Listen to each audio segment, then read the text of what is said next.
from Minute Maid Park in Houston, Texas, Root Sports brings you Houston Astros baseball. Today it's the deciding game of this three-game series. The first place Astros take on the Seattle Mariners. Good afternoon. On Sunday, it'll be picnic in the park after the game. Bill Brown, Alan Ashby, Bart Ennis will join us in just a few minutes. And this game involves the Astros, who have a game-and-a-half lead now on second-place Texas, playing the fourth-place club. Seattle's 6.5 back, but it's kind of a swing game for the Mariners, whether they leave town 5.5 or 7.5 behind. Yeah, it is, and you can look at it as a big game. I think the players on the field, everybody will try to say it's just another ball game. But I think for Lance McCullers, every time he goes out there, a big one, and he wants to hand it to the Seattle Mariners. Well, the lefty Roenis Elias will pitch for Seattle, one of a number of southpaws the Astros have seen, but Houston counters with a power arm. 5 starts in the big leagues, and he has thoroughly impressed some of us, I can assure you that. He's got a lot of breaking balls showing here in this clip. But Lance McCullers, his stuff as good as anybody you're going to run into right now, starting in the major leagues. Great fastball. He's been spotting it well, up to 97 miles an hour. Breakaway or put away breaking balls, and he's got a Vulcan change to go with it. And the combination to go with that heart that this young man's been showing, just fantastic. Well, the numbers are very good. In fact, that complete game 2 starts ago, making his ERA a little bit better in the last 2. And you can look at some of the other deeper numbers. Opponents batting average against 145 in the last couple of games. The 050 whip would tell you there have not been many base runners. Has given up his first Major League home run. And he might give up some because he'll challenge hitters. Coming up, Wellspring, the former power hitter known as George Springer, has shown a wide range of skills at the plate that's made him the Astros' most versatile hitter. Bart Ennis talks about the evolution of this Major League star when we return.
Their way in to watch the rubber match of this 3-game series between the Astros and the Mariners.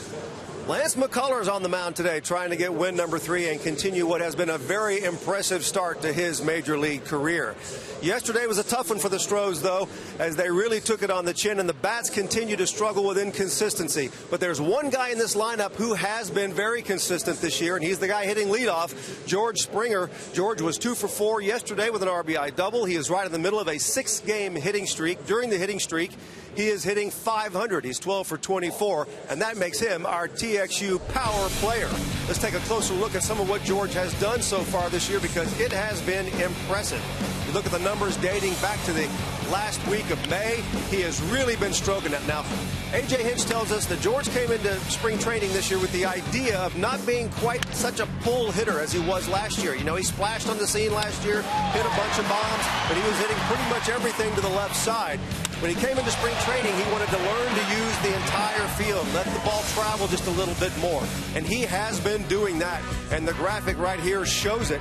And you can see how the numbers have improved for him, going up the middle mainly, but also going to right field, as he did with that double yesterday. And, of course, once George gets on, he is a threat to steal bases. So this is a guy that puts pressure on opposing pitchers and on opposing defenses in a lot of different ways, which makes him perfect for that leadoff role. He also had to make a change this year from center field to right field. And that can be a little bit dicey for a lot of guys, but it has not been for Springer. He plays a sensational right field, using the corner, playing balls off the wall. We saw him rob a guy of a grand slam earlier this year. And, of course, he's got the huge throwing arm as well. So Springer off to a very good start and continues to progress at a nice pace for this team. They love the way George has been playing recently and his future with the team as well. Speaking of future of the team, Carlos Correa back out there today behind Lance McCullers. Oh, the youth movement continues. We will have more from Minute Maid Park starting lineups and first pitch coming up next.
Riding a wave of momentum fueled by a new generation of rising phenoms who have taken Houston by storm. Today, Lance McCullers is breaking bad against a tough Seattle lineup, while Springer and Correa try to blast their way past the Mariners. It's game day in Houston. Time to catch the excitement. And an important day here as the Astros conclude this 3-game series. They'll be here for 2 more home games after this one at Minute Maid Park on Root Sports in Houston, Texas. 2 games with the Rockies coming up tomorrow night and Tuesday afternoon, and then on the road for a 3-city trip. So as they take the field with Lance McCullers warming up for this one today, the Astros are 35-28. They have a 1.5 lead on Texas, and the Angels are right there as well. It's a tightly grouped division with Seattle wanting to nudge a little bit closer. The Mariners are 28-34, and they have Elias on the mound, a young left-hander who's thrown the ball well this year, Ash. Lance McCullers, as impressive as they get in 5 major league starts. He's been really good. 2-1 with a 2.32 ERA. Took his only loss last time out, that against the White Sox. Gave up 1 big swing, and that was the first home run he's allowed in the major leagues. Lance McCullers has a dynamic fastball up to 97 miles an hour, typically around 94, 95. Great breaking ball that he varies and gets a lot of strikeouts with. You see the 193 opponent's batting average against, 36 strikeouts already. This guy is tough and ready for the big leagues. Here's the lineup he'll be facing for the Seattle Mariners today, managed by Lloyd McClendon. Seth Smith is the leadoff man and right fielder. It's Austin Jackson in center field. Robinson Cano at second base. The DH is Nelson Cruz. He cleans it up. He's followed by third baseman Kyle Seager, with Logan Morrison, who hit 2 homers and drove in 5 yesterday. At first base, Dustin Ackley in left field. Brad Miller, the shortstop. Jesus Sucre, the catcher. Defensively, behind Lance McCullers, outfield left to right, Colby Rasmus, Jake Marisnick, and George Springer. Left side of the infield, Luis Valbuena and Carlos Correa on the right. Marwin Gonzalez and Chris Carter, and Hank Conger gets the start behind the plate. The Astros are 7-2 against the Mariners. They're 5-1 against them here at Minute Maid Park. 1 series to go here this season. After this concluding game today, here is Seth Smith to get it started, the right fielder. And the fastball misses, ball 1. Paul Nauert is the home plate umpire. Smith begins the day at 266 with 5 homers, 16 runs batted in. Smith led off yesterday. He had 2 hits and it was hit by a pitch in the 8-1 Seattle win. And he's ahead 2-0 in the count.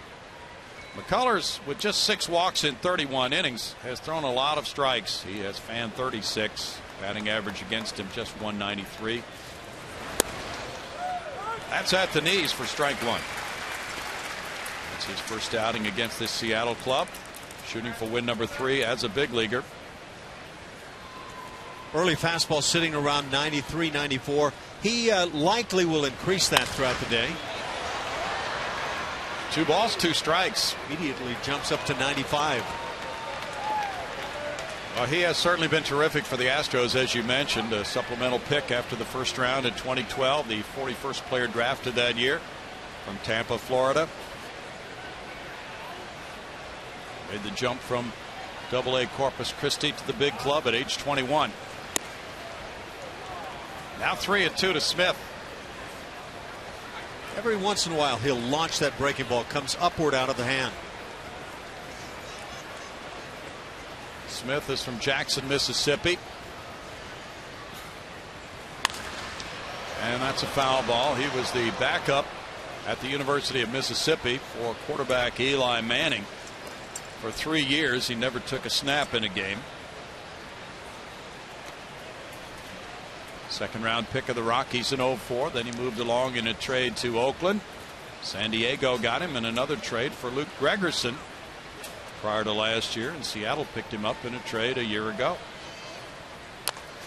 Little chop goes foul, and he's battling at 3 balls, 2 strikes, forcing McCullers to throw. 7 pitches so far. Very defensive swing on that last fastball. Smith has banged out 17 doubles to lead the team, and he's second on his club in extra base hits with 25.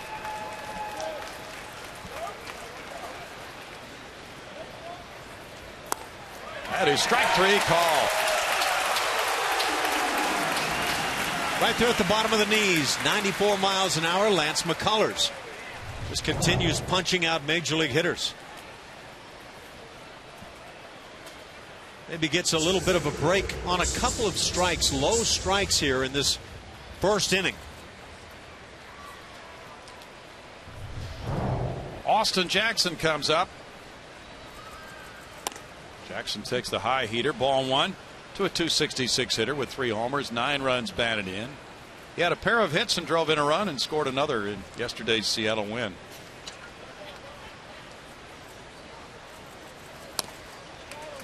Right on the edge to even the count at 1-1.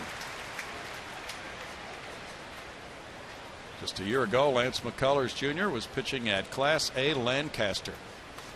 It's been a meteoric rise.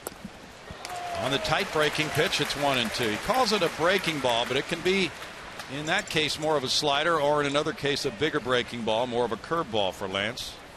It really doesn't matter to a catcher as long as you know it's going to be that breaking style pitch and not the fastball that blows by you. Fouled away. There you go, up to 96. So he's starting to get loose. It's been a really lopsided series so far. The Astros winning Friday night 10-0. Seattle winning yesterday 8-1. Both clubs with huge early innings, first innings. By the pitcher McCullers to Carlos Correa. Guns him down. He is a smooth shortstop. Very smooth, and again, he does have that tendency of times of kind of coming up over the top to throw. He's accurate, and ultimately it's all about trying to find a consistent, accurate position from which to throw.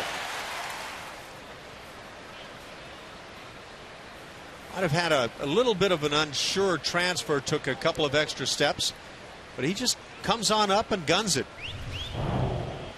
Robinson Cano has 2 hits and a walk in this series.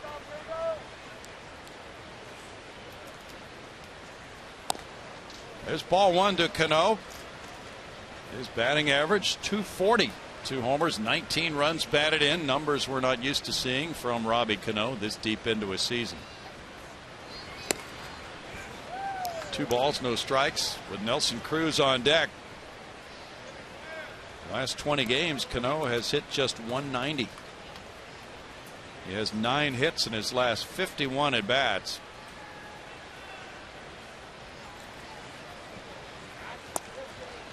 That's in for a strike, and it's 2-1. Looks as if McCullers can shoot for that area around the knees and get strike calls from Paul Nauert today. Not super sharp here in the first inning, but not what you'd call out of sync. It's 2-2. The strike zone is supposed to extend to the notch below the knee.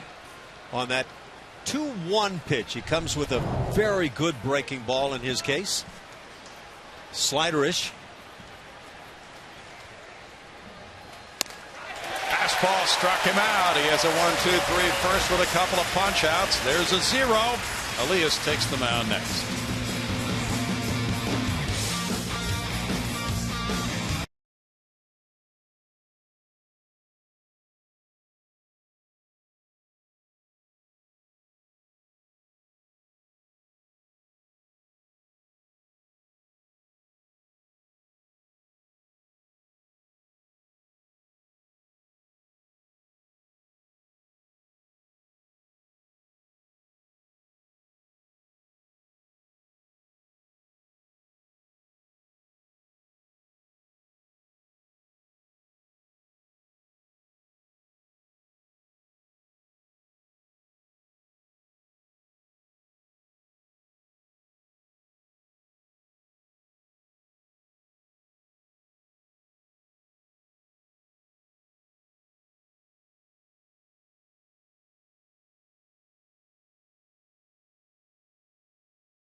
Now the Astros try to get to work for him with the bats. Their starting lineup is brought to you by Southwest Airlines.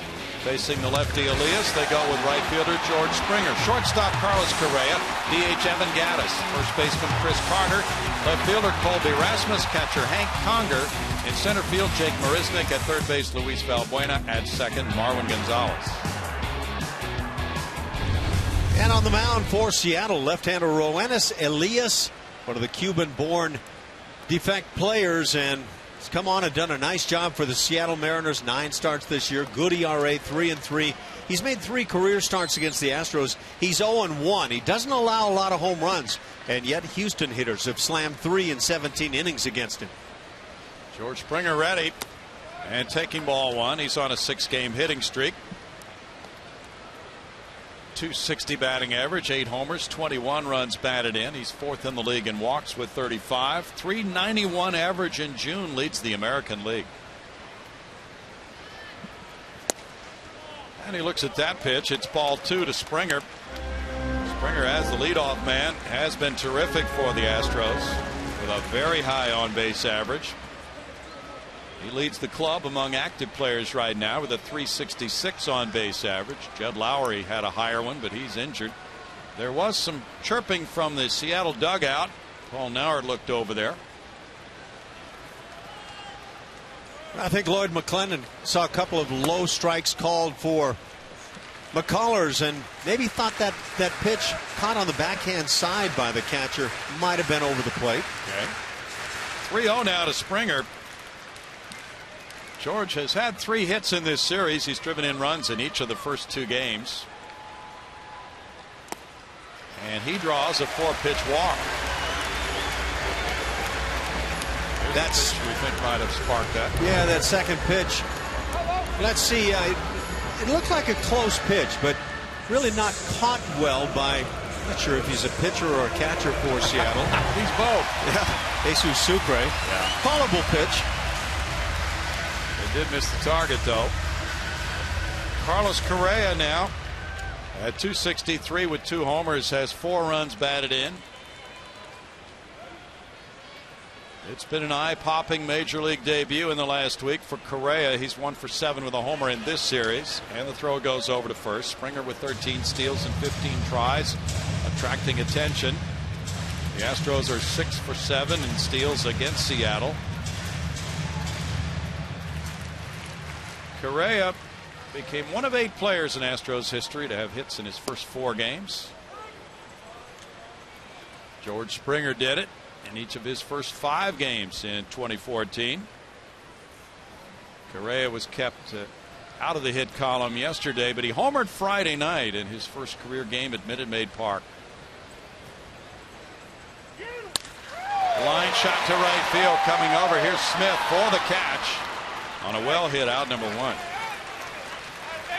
Nice job with the bat there by Correa. Unlucky hitting defensively for Seattle in the outfield, left to right. Dustin Ackley, Austin Jackson, and Seth Smith.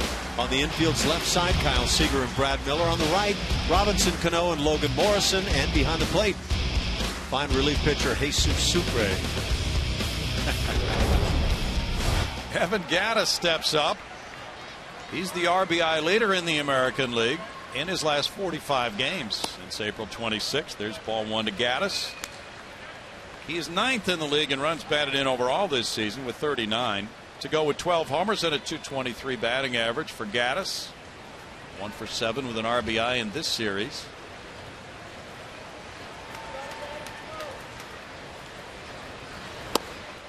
In for a strike from Elias. It's 1-1.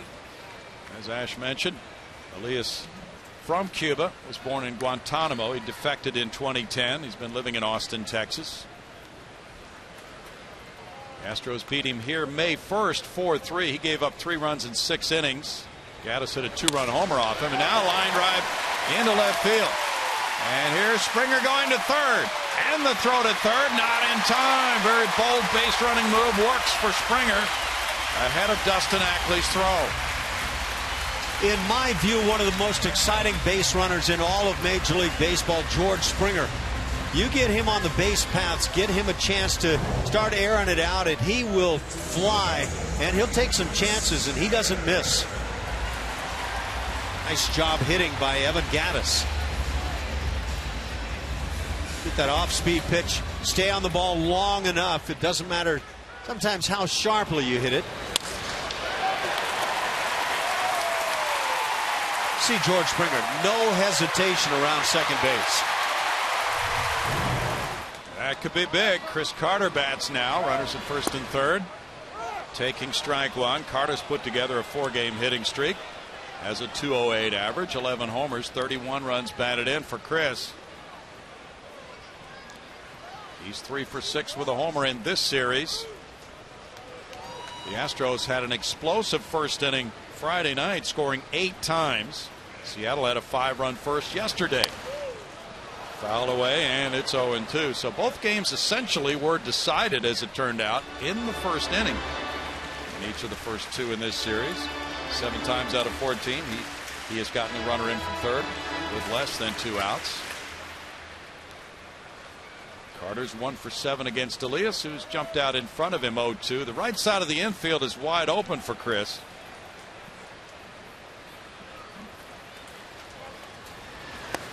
That went almost. It did hit him, and the bases are loaded. He didn't move, so it was hard to tell for a moment. But it did hit him, apparently on the left leg, and now the bases are loaded with 1 out for Colby Rasmus. Apparently it didn't hurt either. No. Yeah, I was like you. I thought this ball came off of Sucre immediately.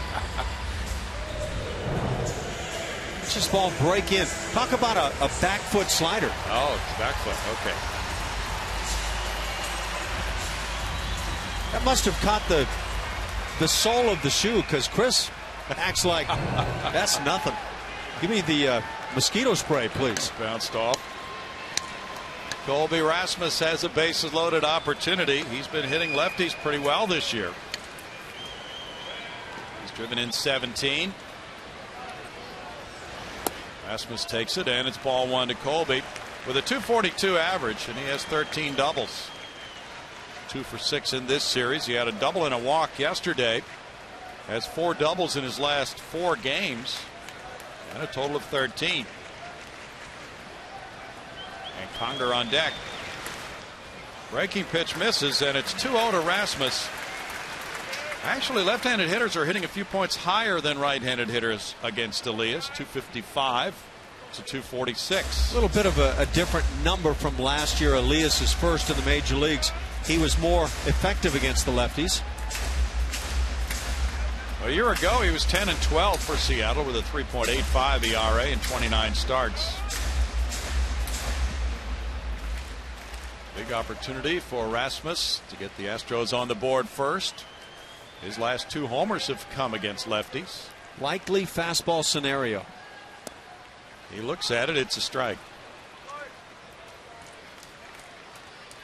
Colby's hitting .250 against southpaws with an OPS of .875. 500 slugging percentage.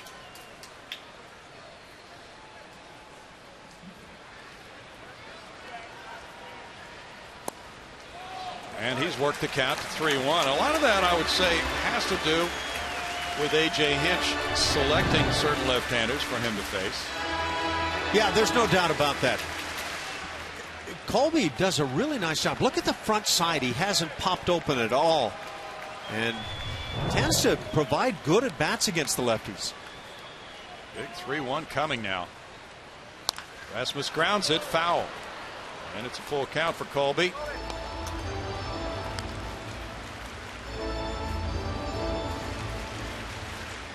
This is his first at bat with the bases loaded all season. It's kind of amazing, and it's also maybe surprising. You get to this point now, 64th game, no grand slams for the club. Yeah. Well, he has the opportunity to fix that right here.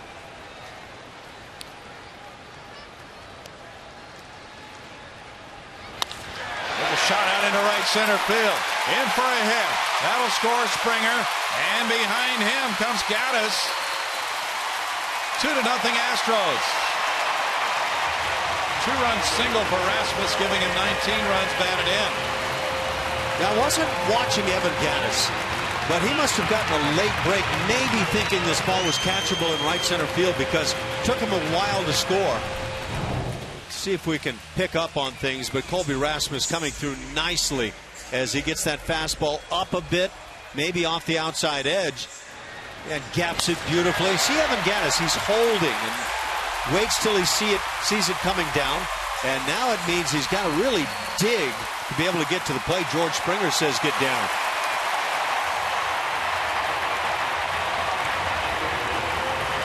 This Sunday crowd likes the early action. Now it's Hank Conger batting. Runners at first and second. Conger takes it. There's ball one to Hank. Well, Brownie, that's immediate dividend for the left-handed bat in the lineup. Bet it is.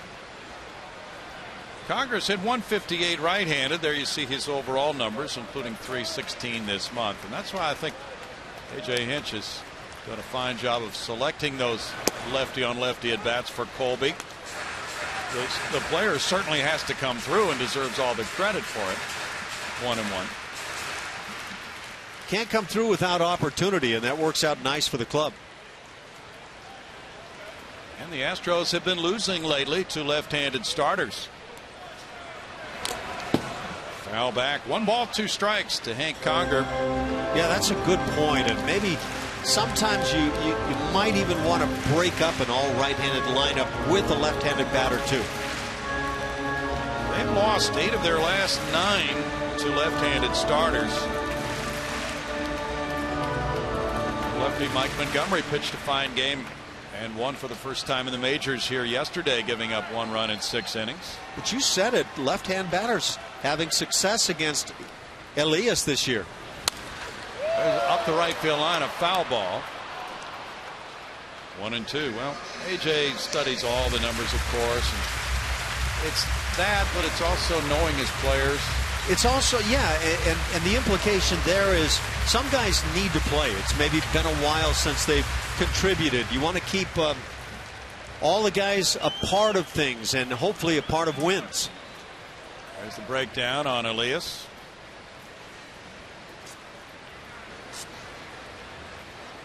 Jake Marisnick's on deck. 2 balls, 2 strikes. His command has been a little bit off in this inning. He hit Carter with the 0-2 pitch. He's gone to 3-2 on Rasmus. He had a 4-pitch walk to Springer. So right here out of the gate, Elias is struggling to put the ball where he wants to.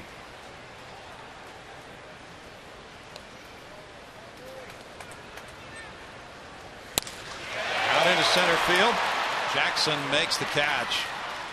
2 outs. And a lot of pitchers do experience first inning problems for various reasons. Well, it is the 1 inning of the ball game. Offensively, you set things up the way you want to, and you hope to be able to score offensively. Maybe a combination of things with a hitter or a pitcher rather trying to find his way. True. Jake Marisnick had 244 with 4 homers, has driven in 18. He hit a homer off Elias here May 1st in the Astros 4-3 win.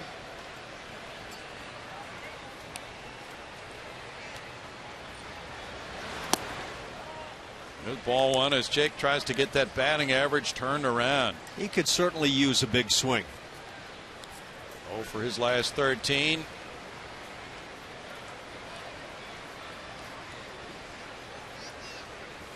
He had a marvelous month of April. Shot on the ground, gets by Seager and into left field. Here's Carter coming to the plate. Ackley with a throw, not in time. And it's 3-0. Marisnick winding up at second on the error by Seager, who won the Gold Glove last year. Well, Jake won't get anything to show for this, but he swung the bat well, hit it sharply, and ultimately produced a run. He gets a pitch to hit too right there. Does what you're supposed to do, hit it sharply and take your chances. And maybe that opens the door for more. 7th error for Seager this year.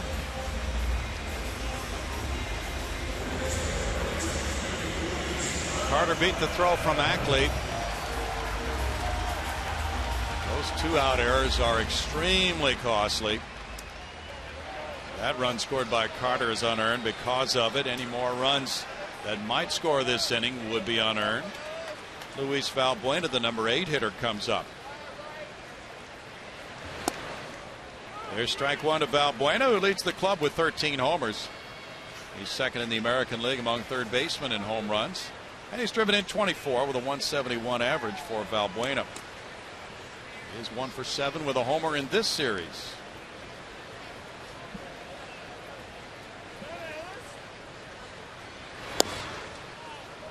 It's 1-1. But only 3 Astros third basemen with 13 homers in the first 63 games of the season for the team. Morgan Ensberg did it twice, and Ken Caminetti did it.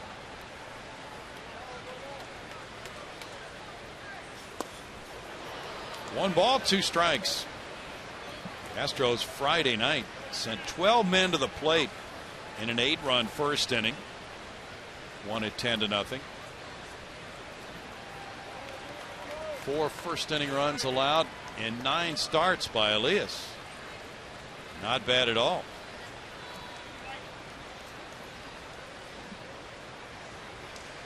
Marwin Gonzalez is on deck.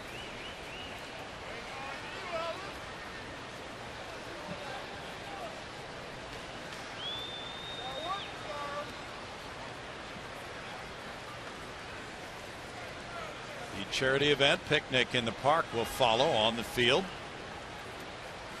Astros players and their families and fans will get a chance to gather and raise some money for the Astros in Action Foundation. 2 balls, 2 strikes. And we get to see a lot of the Colorado Rockies. 4 games in a row starting tomorrow night. 2 here and 2 at Coors Field. Back-to-back night day series of 2 games. 3 balls, 2 strikes to Valbuena now. Not a bad time to catch the Rocks. They've lost 4 straight. Chad Bettis will pitch for the Rockies tomorrow night. He's from Lubbock and he went to Texas Tech. Probably didn't have to live in the dorms. No. Live in the clubhouse maybe. I remember some guys doing that back in the day. There's a shot up the line and hooking. It goes foul. A well hit liner, but just foul from Valbuena.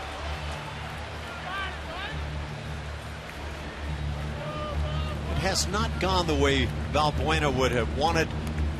First 62, 63 games on the season. But when he gets a hold of a pitch, he can slam it well. 179 batting average. Gets a breaking ball here that stays in. And he's got a response. He came up to the big leagues with Seattle in 08. Roller out to second. Here's Cano with the play to first in time to get Valbuena. And the Astros come up with 3 runs on 2 hits. 1 costly error. 2 men left. 3-0 Houston after 1.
Sports is presented by Southwest Airlines. Book your low fare now at southwest.com. And by Jack in the Box. Try the new Double Jack today only at Jack in the Box. Fans walking the concourse. Many of these restaurants are new from last year. A lot of these folks probably coming out for the first time since the park has been remodeled, especially on the club level. They've seen the Astros take a 3-0 lead. 2 of the runs earned in the first inning. Now the Mariners come up against Lance McCullers Jr. It'll be Nelson Cruz leading it off in the second. He's the American League home run leader with 18, taking strike one. He has a .328 batting average. That's 4th in the AL. And he's driven in 40 with glittering OPS numbers. 1 ball, 1 strike. And for the season, Cruz has taken the Astros pitchers deep 3 times, driving in 7 with a .324 average. And McCullers with the early lead wants to challenge this power hitter. That's some good sinking action there. Looked like the changeup, Ash. 1 and 2. He's got a good one too. That Vulcan change holds it between the ring finger and the 2 middle fingers on the hand. Yeah, he's got a very good one. Nelson Cruz has been very difficult for a lot of pitchers this season. He has built on his AL home run leading year of last year, trying to go back to back as the home run leader. 2 balls, 2 strikes to Cruz, and he has been terrific when hitting in this ballpark. Those are his numbers overall against the Astros this season. He lights it up at Minute Maid.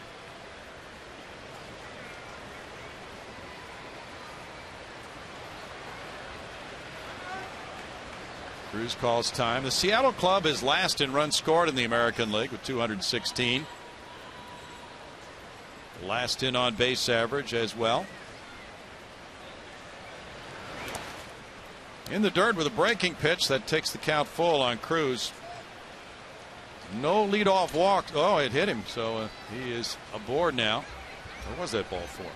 Might have been ball 4. It was ball 4. I missed the pitch. All right. Well, there's a leadoff walk. This is what a pitcher doesn't want to do. Yeah, Nelson Cruz apparently feeling frisky enough to say, it's okay, I don't want to go on down there. Give me another pitch. Okay. He wanted to hit. Kyle Seager is the batter. Seager with 10 homers, 35 runs batted in, sports a .271 batting average, but only 182 against the Astros. Fastball, strike 1. Well, McCullers, you talked about his poise, but mentally maybe kicking himself a little bit for walking the leadoff man after his club just got 3. Done a nice job against the lefty hitters, though. 143, especially with the breaking stuff. He pounds that one, but Seager's not moving on it, and it's 1-1. It's got to be tough, leadoff or otherwise, facing Nelson Cruz. You don't want to leave one through the heart of the plate at all on that power. True. A walk is still preferable to a homer, unless some statistical maven has come up with another way of counting that. Well, I'm sure they have. It's 2-1. Well, the last 2 pitches may have been in the strike zone from Lance McCullers. Let's take a peek. This is the final one, the 3rd one, and yeah, all 3 callable pitches. What we've seen is a low strike called today and not the high strike. That one's hit out toward George Springer in right field, pursuing it all the way to the warning track in front of the Astros bullpen for out number 1.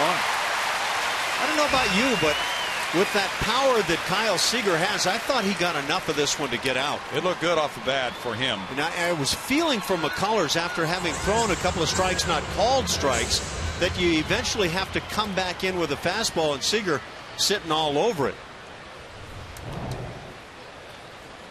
And this was right in a great spot for Seager to jump on it. Yeah, that's a power hitter, catching one pretty well. He did a great job of swinging the bat there, but came up a few feet short of the desired target for him. Now it's Logan Morrison. He went deep twice and drove in 5 against the Astros yesterday. He's been on base his last 18 games at Minute Maid Park with hits. There's ball 1. So Morrison now with 8 homers, 22 runs batted in, a .258 average, has fattened his numbers here this weekend and just continues to hit at Minute Maid Park the way he has been.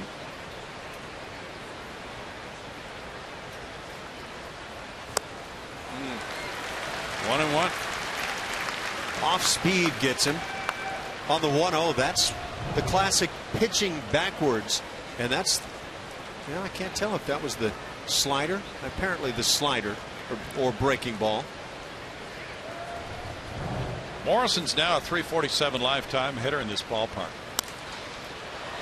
Fouls it away, and it's 1-2. That might have been a rare two-seamer with some good sink from McCullers. Left-handed hitters have a .214 slugging percentage against his breaking balls this year. That is unbelievably good. 57% whiff percentage on his breaking stuff for the guys who swing from Morrison's side of the plate. In the dirt, Conger blocks it out front.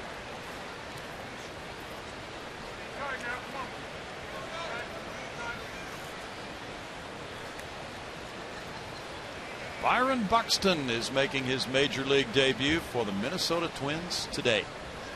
Called up from Double-A. He was the player drafted number 2 overall in 2012 behind Carlos Correa.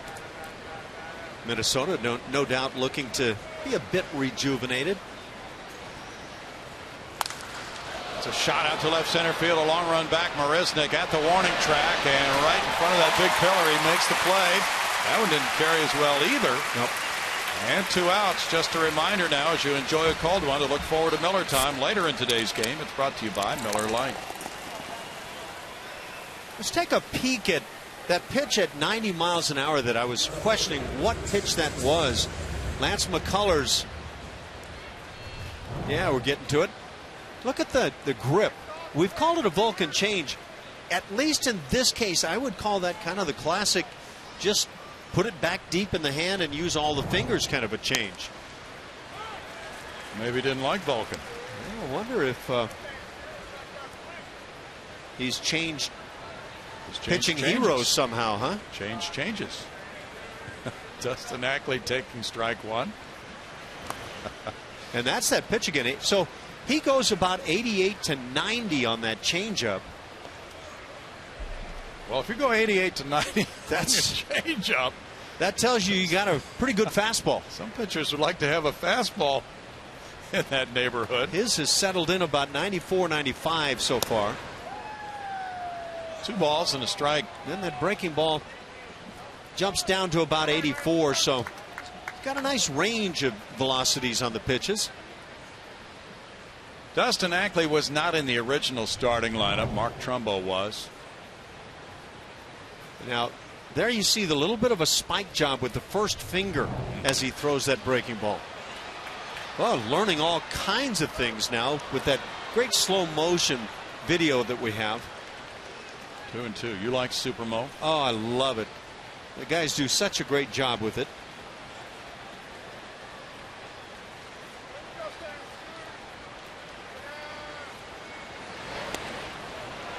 That one hit the end of the bat. Yanab. Didn't even try to bluff his way into a hit by pitch. No, he didn't. That's pretty amazing. That's something. He's supposed to act like he just got busted apart.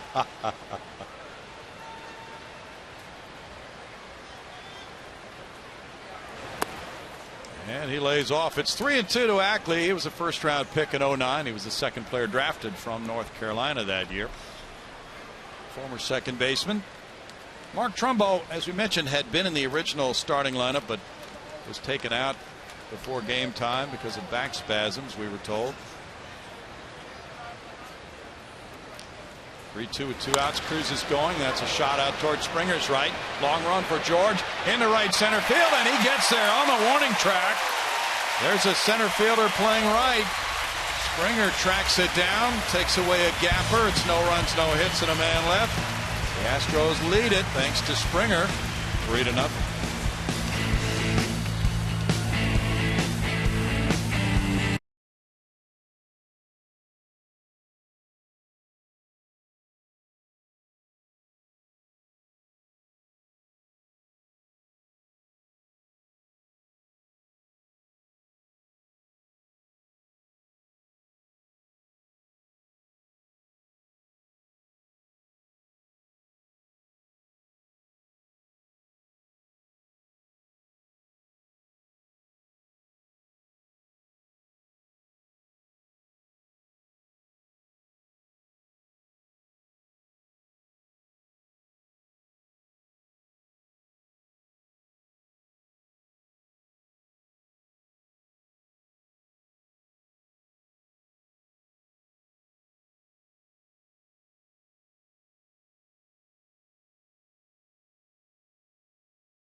They'll be batting here in the bottom of the second inning.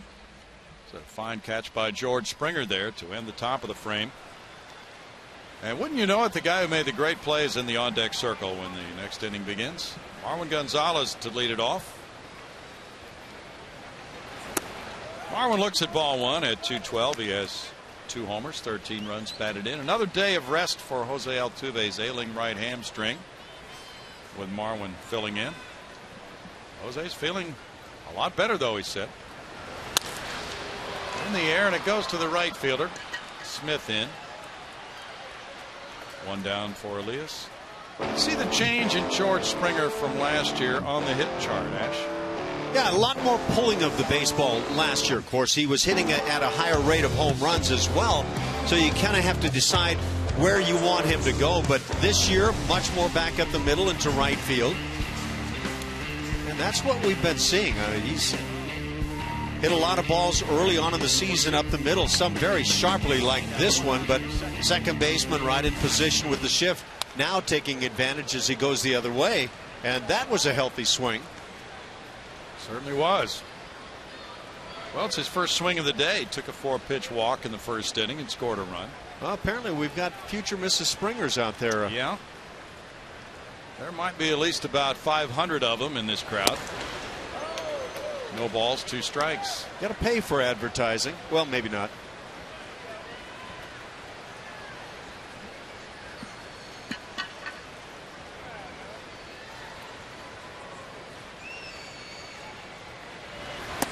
George looks at it. It's a 1-ball, 2-strike count. So the 8 home runs for Springer so far this year have come in 208 at bats. Not the home run rate of last year you talked about, but boy, the on-base average much improved for George. And the way he runs, he can score a lot of runs when he gets on. That's strike 3, and Elias gets his first of the day. Tough pitch down and away. But again, the low pitch has been getting the nod so far today. Let's see if this catches any plate. Now, that's a callable pitch. You know, you can say all you want, you have to expand with 2 strikes, but that pitch that barely catches a bit of that corner at the bottom of the knees is awfully tough. Here's Correa now.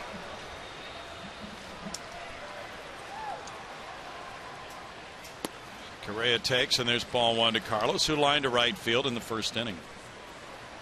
There's some excellent reading today about Carlos Correa in the Houston Chronicle. Jesus Ortiz spent some time with him, did a story about his upbringing, his dad working 3 jobs to make sure that he could go to an English language school and become bilingual. When he was in the 3rd or 4th grade, his dad already had 2 jobs, and Carlos seemed to know that he was going to be in this situation someday, and asked his dad if he could move from public school to a private school, and his dad picked up a 3rd job to take care of it. You know, I think Dad does 4 jobs. I saw a little hitting coach work going on right there. He'll impart that later. Brad Miller takes care of out number 3, and it's 3-0 Astros after a couple.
As we move to the third, hey, kick off your weekends here at Minute Maid Park with the best fireworks show in town, presented by Marathon Oil Corporation.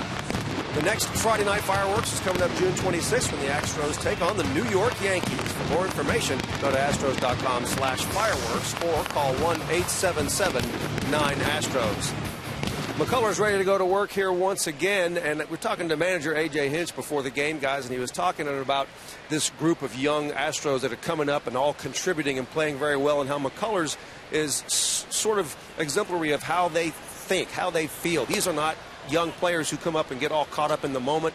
He said McCullers is a very even-keel kid. He's not too up when things are going well. He doesn't get down when things don't go his way, and that focus on the big picture and not getting caught up in the emotions of the moment, that's sort of indicative of this group of young players. Correa's the same way. Preston Tucker's the same way. It really helps the team as a whole keep an even keel through stretches, rough stretches like the 7-game losing streak we just saw a few moments ago, or a few games ago. I also wanted to mention to you guys, the Astros have some NCAA Division I Gold Glove winners. Those were announced today. And one, Kevin Biggio, won it, second baseman from Notre Dame. Alex Bregman won it, the shortstop from LSU, as well as Southern California's Garrett Stubbs, the catcher, all drafted by the Houston Astros, guys. Very good. Thanks, Bart. Now the leadoff walk to Brad Miller on 4 pitches is the second of the game for McCullers. And McCullers has thrown 3 first-pitch strikes to the first 8 batters, so not sporting his usual command that we have seen in his first 5 major league starts. Now he faces Jesus Sucre. Sucre has not had a lot of playing time, and another first pitch, ball 1. So that brings out Conger, and it's a matter of trying to harness what he has today. That fastball looked like he pulled a little bit outside, Ash, so that's what they're working on right now, trying to figure out something with the delivery. Maybe Brent Strom is out. Also notice that maybe a little more run on the 4-seam fastball to his arm side today than we've seen. At times he'll get right over the top on that thing. It looks like a dart coming into home plate. Yeah, this is not quite the A material that we have seen from Lance his last couple of starts. And his A material is Major League A+.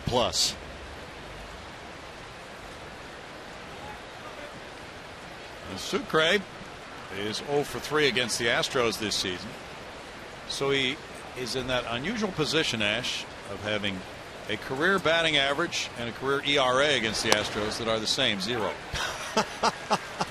That's quality. Yes.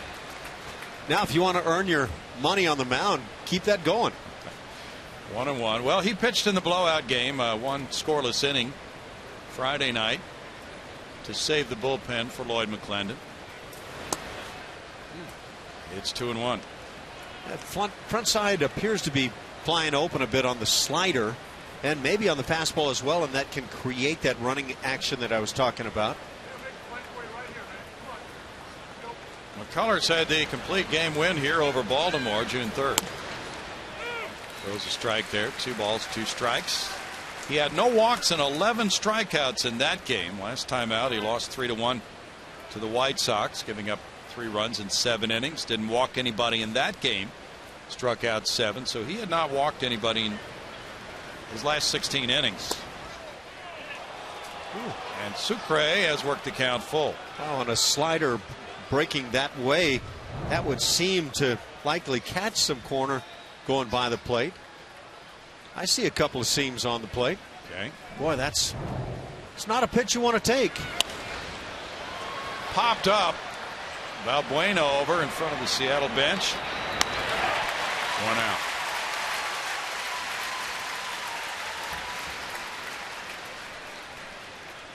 Good out to get, nonetheless, though, after walking the leadoff man. Coming into this game, McCullers had 36 strikeouts in his first 5 career games. That tied him with Tom Griffin in 1969 for the most ever by an Astros pitcher in his first 5 career games. Seth Smith opened the game with a strikeout looking.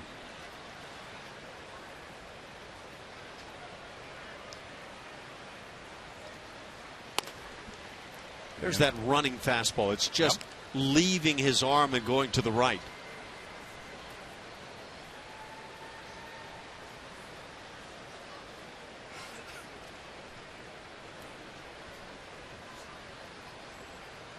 Marisnick well over into left center field for Smith. In for a strike. That makes it 1-1.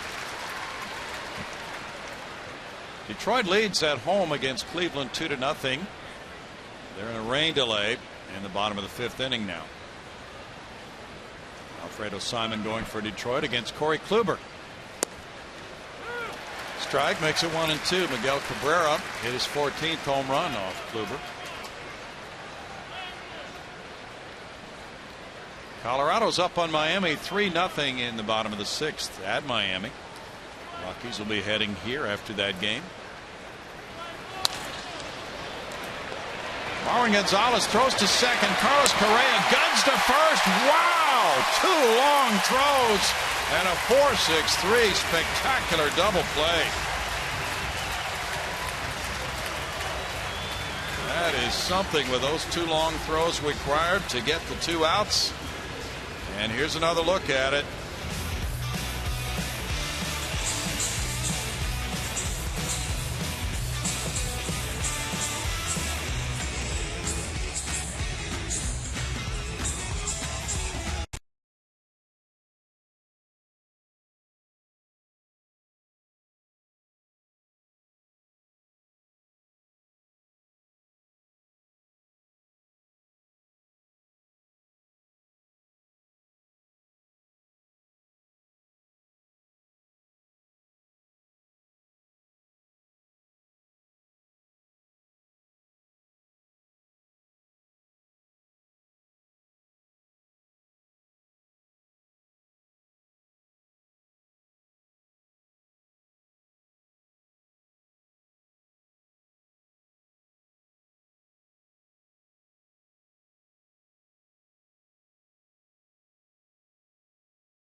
(14th, 1966). 19-year-old Hollywood, California native Larry Dierker throws a 5-hit shutout as the Astros beat Dodger legend and Hall of Famer Sandy Koufax 3-0. That can't happen other than Larry Dierker. Dirk went on to compile 8 complete games, an ERA of 3.18. In his second big league season, he was some kind of something, as Larry Dierker is known to say on occasions. Number 49 among the retired numbers here. The Astros lead 3-0. Here's Evan Gattis. Broken bat looper over first base up the right field line. There's a hit for Gattis. He's 2 for 2. Picked up by Smith. He holds him to a single. And Gattis, with his first hit coming to left field, took this one the other way and broke the bat in the process. For every future frustrating moment that certainly will come along, remember that swing right there, Evan. Right off the end of the bat. Which way do I want to go? I see the barrel going that way and the ball. Yeah, those are nice to get. Hit number 3 for the Astros. Chris Carter's the batter. He was hit by an 0-2 pitch on the right foot. Ball 1 to Carter. In that Rockies game, Colorado got 3 in the top of the first at Miami and is leading 3-0 in the 7th inning now. De La Rosa with a shutout going against Dan Herron. High to left center field. Austin Jackson. Gattis is tagging at first. Here's Jackson with the catch, throwing into second. Gattis coming into second, and he beats the throw. Very fine base running on a long out number 1. Yeah, it's a really good job by a guy that you don't think of as a base running expert. Evan Gattis does a fine job. He immediately went back to the bag. Carter hits a lot of this baseball. We've seen some balls hit well here today that aren't getting out of the yard. I don't know what is going on, but might be a pitcher's ballpark this afternoon. Here's the base thief, Mr. Gaddis. Must be colder in here today. Colby Rasmus with ball one. He had a 2-run single to right center field. Everybody is going to have their theory. How about humidity? And it's the humidor, Brownie. I think it's the approaching tropical storm. Yeah, we've no doubt had a few of those. It's hundreds of miles away, but nevertheless. 2 balls, no strikes. People have their eyes on it. But yeah, the ball doesn't seem to be carrying as well for whatever reason today. I think Kyle Seager would agree. Thought he hit a ball pretty well out to right center. And Conger on deck as Rasmus bats against Elias.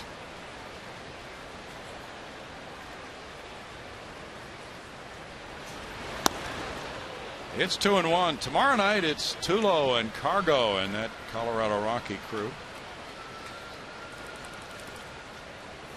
You are so hip, you know that? Well, you know what? It's going to be a nice week to see the Astros meet the Rockies. Brings back some old memories for you, right? You get to go to Coors Field. Yeah. Ooh. 3-1. You like Coors Field? It's a beautiful place. And it's got a nice, a lovely purple stripe around the upper deck that shows you the actual mile-high portion of the stadium. Well, maybe you and Blummer should go up there. Let's see. It's such a comfy seat there in the booth, though. Yeah. Right. 3-2. Guess who homered today for the Rocks? Tell me. Nolan Arenado, number 16. Fine third baseman he is. Gosh. For all the talk about Tulo and Cargo, who have both been there for years, Arenado's the guy many people really want to see right now on that Rocky team. Cargo now gets sent on a ship, right? And shipments get sent by car. True. And way outside, Rasmus takes a walk. Let's take a look at that double play we saw that the Astros turned to end the top of the third inning. Over the top from Carlos Correa as he just does get Seth Smith. That was quite a double play, and I thought Marwin did a great job even going to second to get the lead out. Right. Let alone coming up with a double play. Exactly. And Conger hit a fly ball to center in the first inning.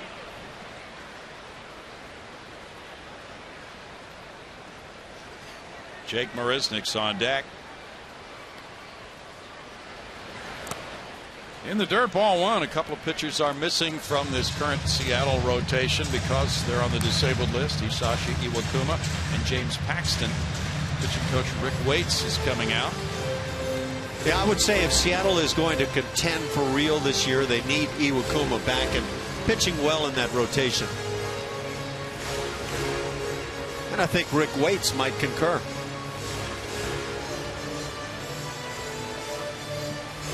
Talking to a young man who has a major league record of 25-19 with a 3.76 ERA over 5 seasons. Imagine the message was something like, if you don't throw strikes, you're not going to give yourself or your teammates a chance. Yeah. Elias in his last 3 road starts is 3-0 with a 1.37 ERA.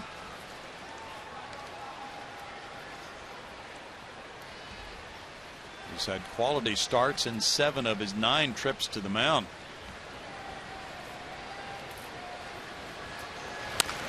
Ground ball goes foul. 1-1. You know something about Rick Waits, who we just saw out there at the mound, the pitching coach? I played with him with the Indians way back when. And I don't recall if it was then or slightly after I had left the Indians, but he sang the national anthem. He's a very fine singer. Didn't know that. At the ballpark.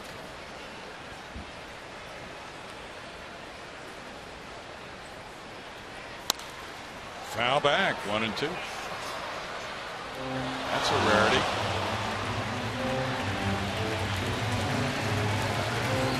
Sucre out to talk. How many other players can you remember have sung the anthem. I don't remember anybody else. I'm sure there have been some pining to do so, but Rick Waits pulled it off, and apparently quite well.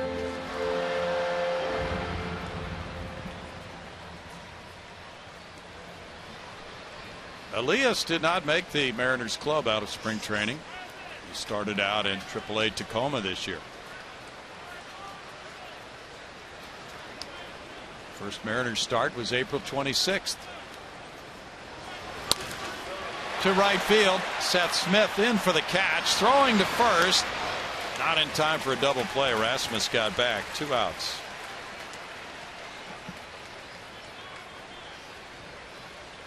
Yeah, it's a goofy game. I don't know if Evan Gattis was with that cocked head trying to figure it out, but you hit a ball like this for an out, and then you can blow up your bat like Gattis did, get yourself a knock. You just kind of have to lay low in the weeds and let it all come your way. Jake Marisnick's the batter. He hit the ground ball under Seager's glove for an error. There's ball 1. Twins got a run in the first at Texas to take an early 1-0 lead on the Rangers. It was a leadoff homer by Brian Dozier, his 13th of the year. It came off Nick Martinez. Out to right center field. This could shoot the gap for Marisnick. Extra bases for Jake. It bounces over into the bullpen, and that's an RBI double. 4-0. Marisnick with his 8th double picks up unbatted in number 19.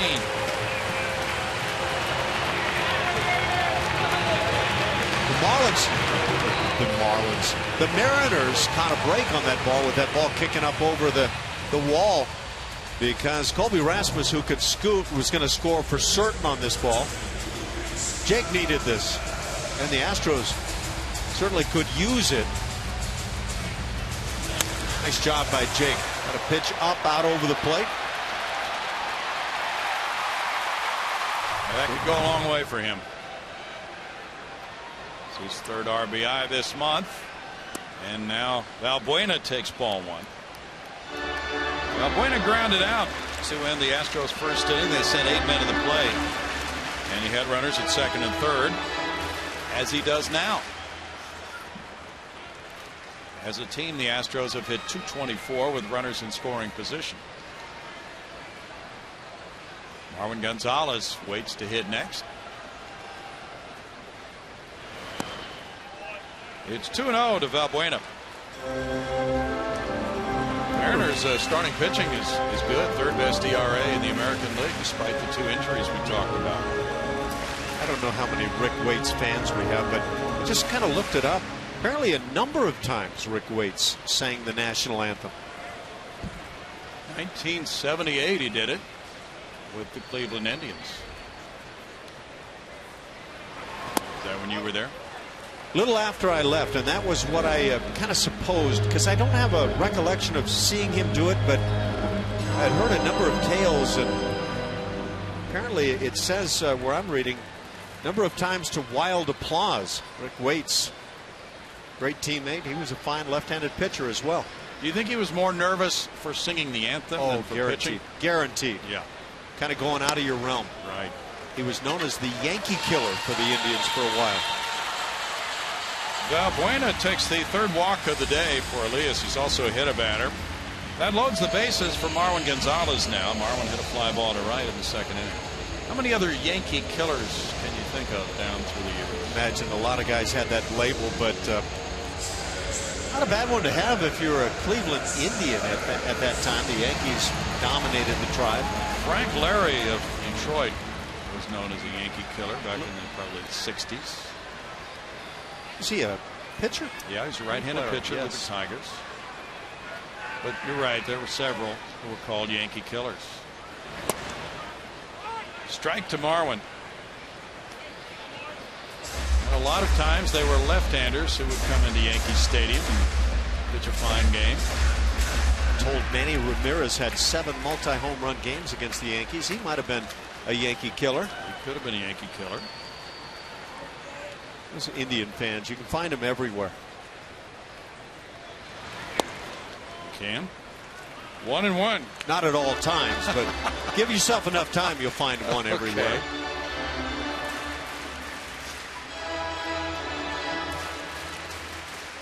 How about Don Mossy? Could he have been a Yankee killer? Not with the bat. He was legendarily bad with the bat. You know what? I'm actually thinking of Hank Aguirre. You're taking me back to old baseball card days. Hank Aguirre. Yeah. You're getting into some of the worst hitting pitchers of all time when you talk about Hank Aguirre. Bob Buell. Was he a real bad one? Bob Buell was a terrible hitter. Fred Gladding. Shame on you for saying that about Fred. Well, sorry, but the facts speak loudly.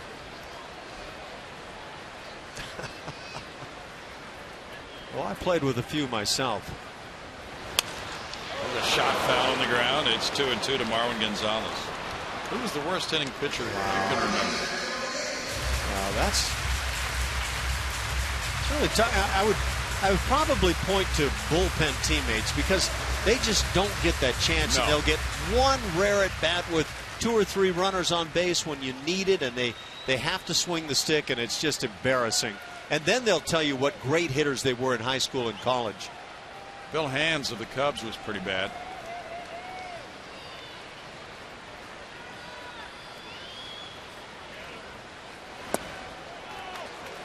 Three and 2 now. Then you'll get that teammate pitcher who is right-handed, for example, and will swing the bat left-handed for no unknown reason to man or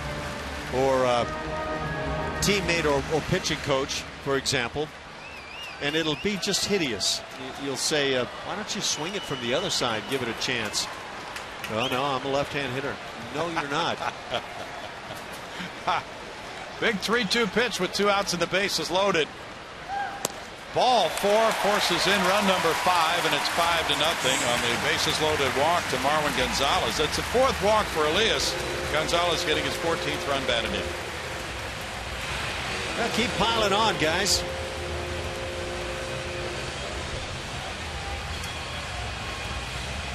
Rasmus scores. Marisnik to third. Valbuena to second.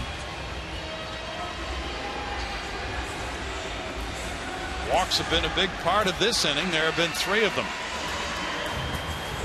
Certainly providing enough time for Lance McCullers to maybe rethink things this afternoon. What a good thought. The 8th man to bat in the inning, George Springer, has walked and scored, and he has struck out looking. There's a wild one going on in New York. Mets 10, Atlanta 8 in the bottom of the 6th.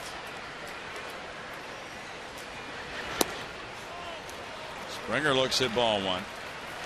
The Astros have scored 51 runs in 9 games against Seattle coming into this one. Danny Farquhar is warming up for the Mariners.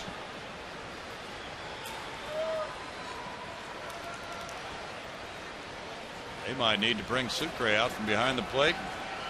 Pitch him again in this game later on. Well, the uprising. 2 balls, no strikes. Pretty good looking pitch right there.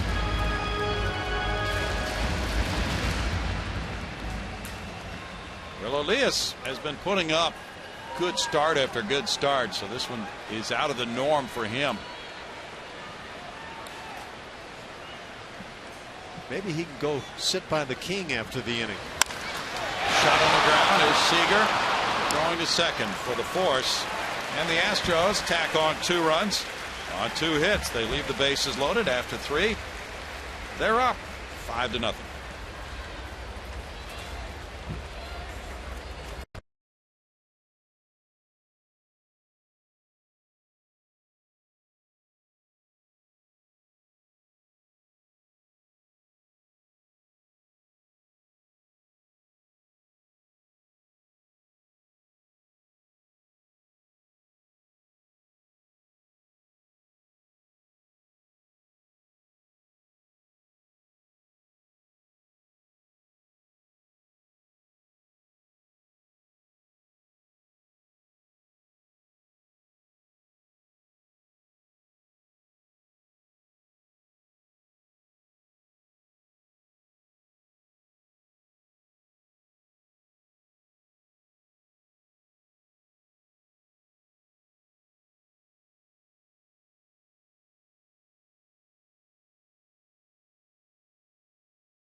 Father's Day early by bringing Dad to the ballpark tomorrow and Tuesday with the Astros special Father's Day ticket promotion. Select seats will be offered at a reduced rate of $20 per ticket. For more information, visit Astros.com/Father's Day or call 1-877-9-ASTROS. Austin Jackson looks at strike one. The Astros lead at 5-0 as the fourth inning gets underway. He grounded out in the first. And Lance McCullers, who's found strike one to be elusive so far through the first three, nonetheless has not given up a hit. He's walked two. Got a double play ball in the third inning. It's a 2-ball, 1-strike count.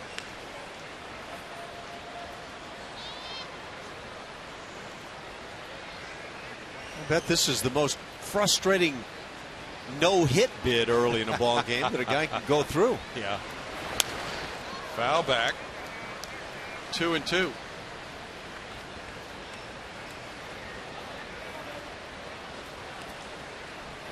There have been some no-hitters with a lot of walks, haven't there?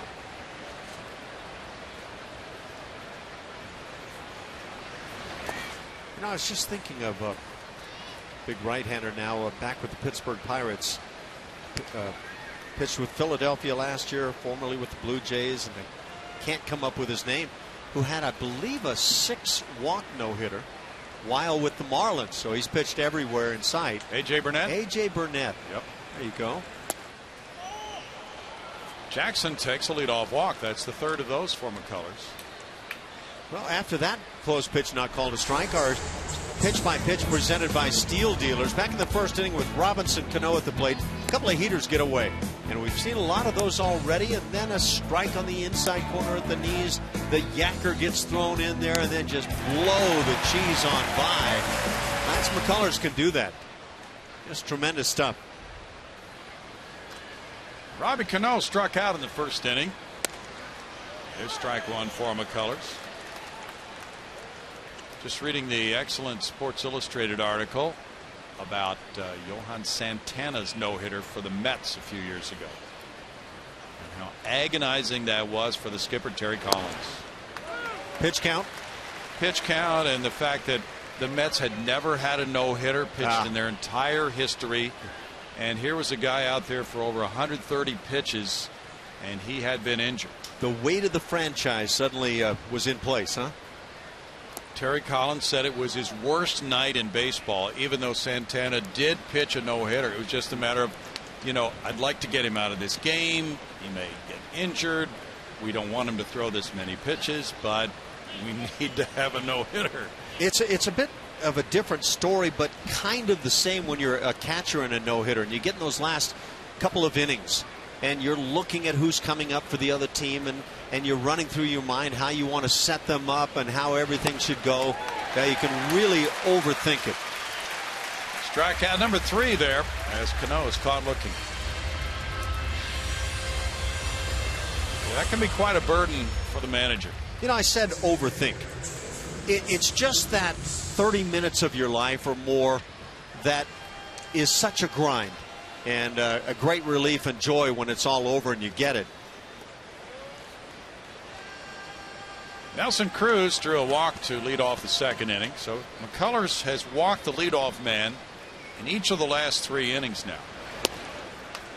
There's strike one. And yet he got that big double play in the third. Of course, the deal changes when you've got a Nolan Ryan, like there are others in this world, on the hill. And after about 1 inning and you realize, well, he's got it today. And you start grinding early on. 1-1. And the Sports Illustrated article pointed out what a fluky thing a no-hitter can be at times. 7 genuine flukes for Nolan Ryan.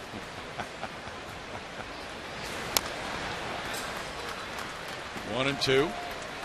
And it also reiterated the fact that Tom Seaver did not pitch a no-hitter with the Mets, but then shortly after being traded to Cincinnati, he had one for the Reds. And so, you know, despite a powerful strikeout game, Seaver struck out 16 one game. There might be a bad bounce in there, and it leads to he had a few one-hitters with the Mets, so that can certainly be the case. 2 balls, 2 strikes. Now I'm thinking back on Roger Clemens. He did not have. Did not have a no-hitter. Yeah, so that's what I mean. It could be such a fluky thing.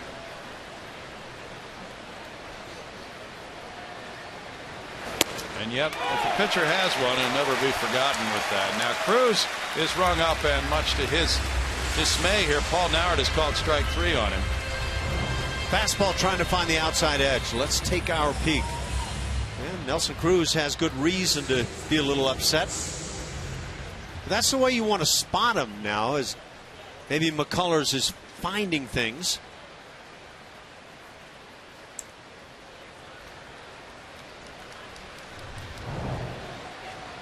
Kyle Seager comes up. He hit that ball you talked about, Ash. Hit it well to right center field in the second inning.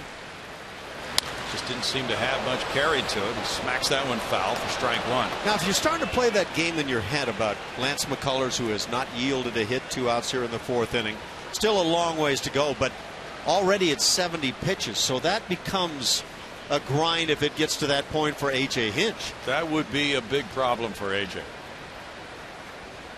On the one hand, on the other, why? It just, you get to a certain pitch figure and that's it. Doesn't matter, right? Yeah, you're protecting an arm that could be an enormous asset for your organization for years to come. Yeah, that would be the overriding factor, his future. And that's more important than a no-hitter. Not for tonight's celebration causes or purposes. Well, also with the score being 5-0, not that the game is over, but that has to enter into it. Big part. Correa to his left. Makes the short toss over to Carter. 4 no-hit innings for Lance McCullers Jr. and a 5-0 lead.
Methodist helps us get to know Carlos Correa. We've had just a few days to see him as a major leaguer.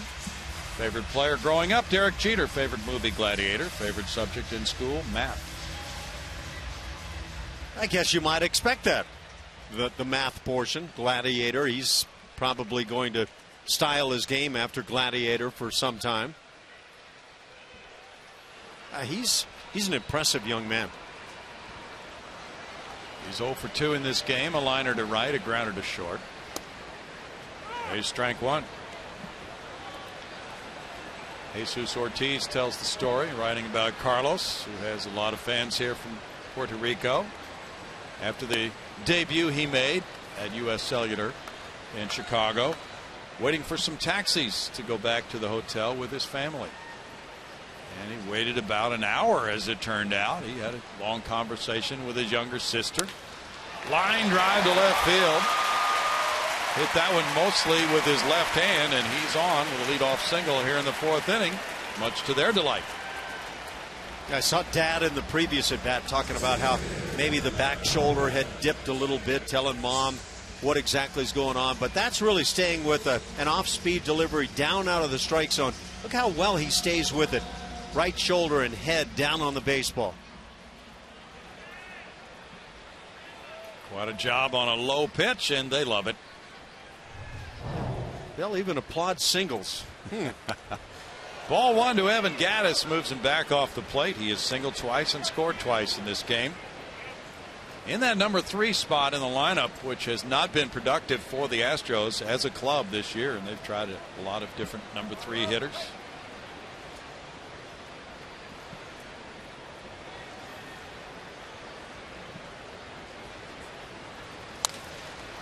Fouled, and it's a 1-ball, 1-strike count. Correa has been a good base stealer this season in the minor leagues. He's 1 for 1 as a major leaguer. Carlos Correa also steals bases, had 18 in the minor leagues this year. And so 5-0. I don't know if that becomes an issue for Carlos, but yeah, it's going to be intriguing to see how his running game stacks up. Well, when you were managing, did you shut down the running game if you had a 5-0 lead in the 4th inning? No, that's too early for me. Agreed. I had a conversation with Buddy Bell, who a longtime manager in the major leagues, and he had an experience with the Colorado Rockies, and such a different scenario there playing at Coors Field where teams could really come back. And his experience included angry opposing managers who thought at a certain point, okay, you're not supposed to try to rub it in on us. I don't buy into any of that at all, but yeah, you get certain people in this game who believe this unwritten set of alleged rules apply, and you don't run, and so it's kind of tough to figure out when that comes along. Well, let's say you're managing a club without a lot of power, but a lot of stolen bases are part of your game. So the other clubs hit maybe twice as many homers. You're supposed to quit trying to steal. Are they going to quit trying to hit homers? Yeah, and I say to you, why is that? Where did that come about in this game, this gentlemanly sport that we don't rub it into the other guys? I think you should continue to play baseball and try to win. Nothing wrong with that. You know what really gets crazy is you'll be the team leading 9-0 in the 8th, 9th innings. You'll put your first baseman all the way back behind an opposing runner, and he's not supposed to score by or run by a lot of people's reckoning. Gattis gets his 3rd straight hit in this game. Nice line drive to single. He's hit one to left, one to right, now to center for Evan Gattis. That 3 spot is a real strength for the Astros this year. Second time today, Evan just takes a pitch out of the strike zone, hits it on the end of the bat, and dunks it into center field. He's gone left, right, and center. And so just stay hot, young man. He's using the last 5 inches of that bat effectively. Don't change a thing. 6 hits for the Astros. 2 men on, nobody out for Chris Carter. Carter was hit by a pitch and hit a warning track fly ball to left center. In the dirt for ball 1.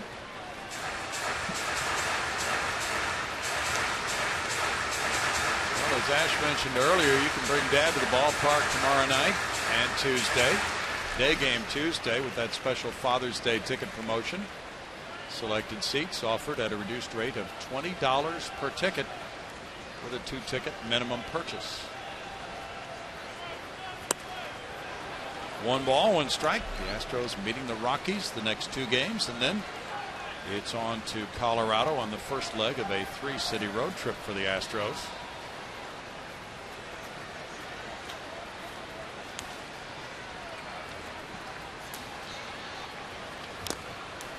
Foul ball makes it 1-2. The Astros are 20-14 at Minute Maid Park. The crowds this weekend have been really outstanding. Friday night, 32,173. Yesterday, 36,762. Danny Farquhar is warming up for Seattle now. Nice crowd on this Sunday afternoon as well.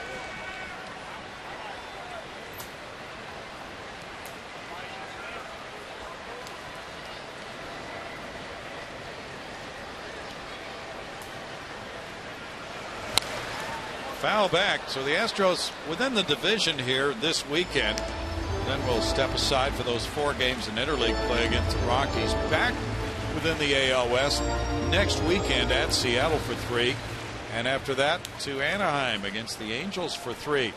They'll return June 25th to play the Yankees in a 4-game set and Kansas City in a 3-game set.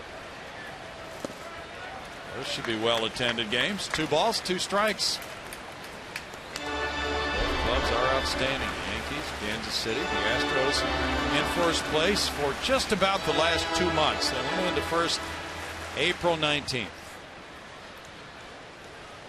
Can you promote the Kansas City Royals as the American League All-Star starter squad? Oh, that's getting serious, isn't it? Omar Infante is hitting about 204 right now, and he's right behind Jose Altuve at second base in the balloting. Foul ball. Sucre comes limping out of there. Look at how much blue you see with Kansas City leading in the voting. Pretty amazing. Mike Trout. You know what? It says a lot about Jose Altuve and how many people now are on his bandwagon, if you will, and they certainly should be there. But Mike Trout and Jose Altuve, the only players breaking into the Royals. Salvador Perez, your leading vote getter in the American League, is having a very good year. Altuve hopes to return to the lineup very soon. We'll see, maybe tomorrow night. Day-to-day situation with the right hamstring.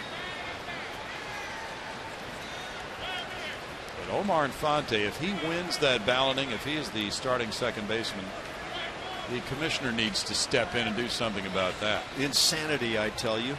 Boy. 3 balls, 2 strikes.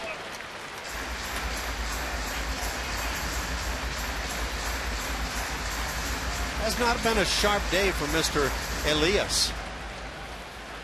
Obi Rasmus had a very big swing early on. Elias started the day with an ERA of 2.79 for 9 starts. He punches out Carter. Bart. Yeah, Brownie, following up on what you were just discussing, Jose Altuve does continue to lead the second base All-Star voting, but it's getting to be a tight race. He needs your help to make sure he's the All-Star game starter for the American League. So make Houston proud and vote Altuve now at astros.com/vote. Guys, back to you. All right, kids, school is out. That's your homework. There's the All-Star ballot. House Hill made the ballot this year, huh? Check out Infante's numbers.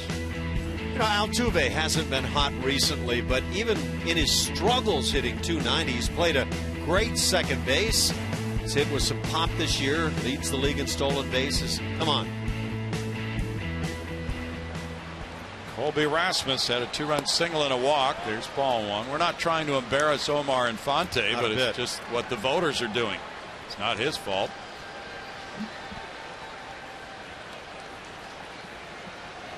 So here you have the reigning batting champion in the American League, and his lead over the number 2 vote getter Infante is not very large. In for a strike, and it's 1-1.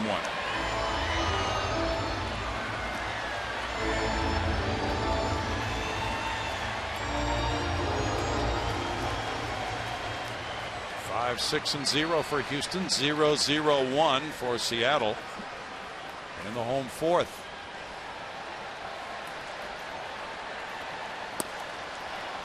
One ball, 2 strikes. If the Mariners lose this game, they go to 28 and 35. They fall 7.5 behind the Astros.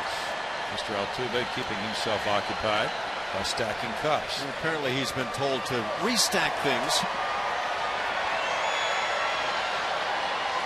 He can't just sit there and do nothing. Right? You got to have those stacks dead even. This one gets by Sucre, and the runners will move up. And now runners at second and third and 1 out with a 2-2 count on Rasmus. Correa gets to third, Gaddis to second. Yeah, tack some more runs on, make it party time the rest of the afternoon. Should be a pass ball, Ash. No question about it. Very casual catching, certainly on that pitch. Now that changes things because the infield now comes in all the way.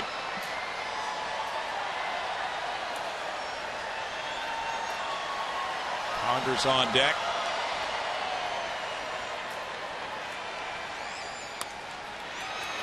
To shallow left field, and that will be in for a hit. 6-0 Astros. Correa scoring on the RBI single for Rasmus, his third RBI of the day.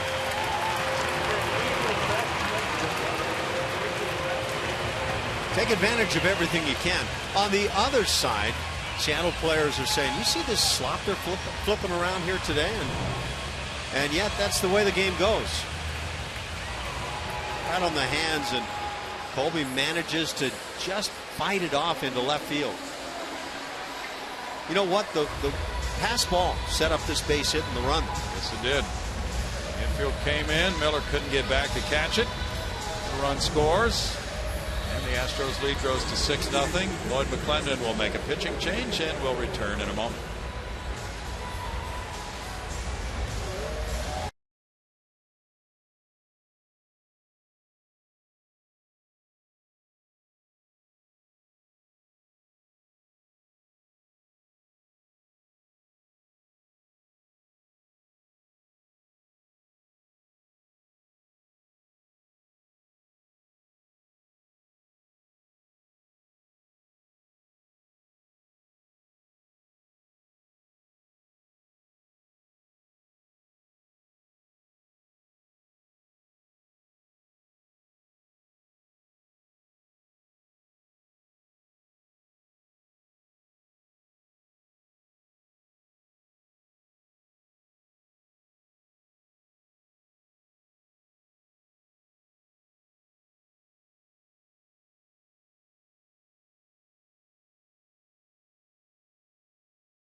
Brings in Danny Farquhar, the right-hander, after Elias went the first 3 1/3. Danny Farquhar, last time out, went against the Baltimore Orioles. Or rather, let's go against the Astros here in the series. A couple of innings of scoreless baseball. Did walk a pair while striking out 2.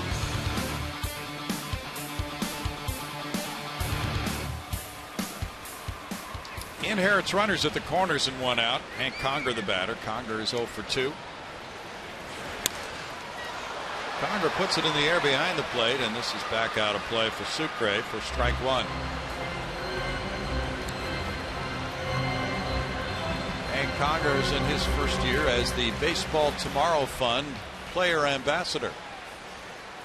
He got a check. Ceremonial check for $5,000 to Oaks Dad's Club of Houston for the purchase of new equipment today during a pregame ceremony.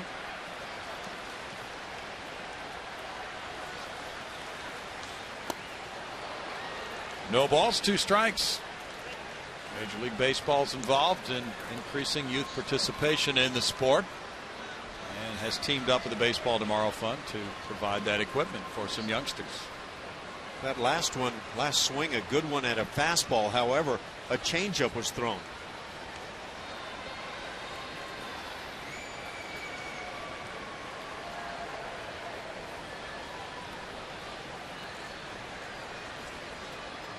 Farquhar's fastballs usually around 93, changeup around 84 or so. So there's a good enough difference there to cause a swing and a miss. Still no balls, 2 strikes.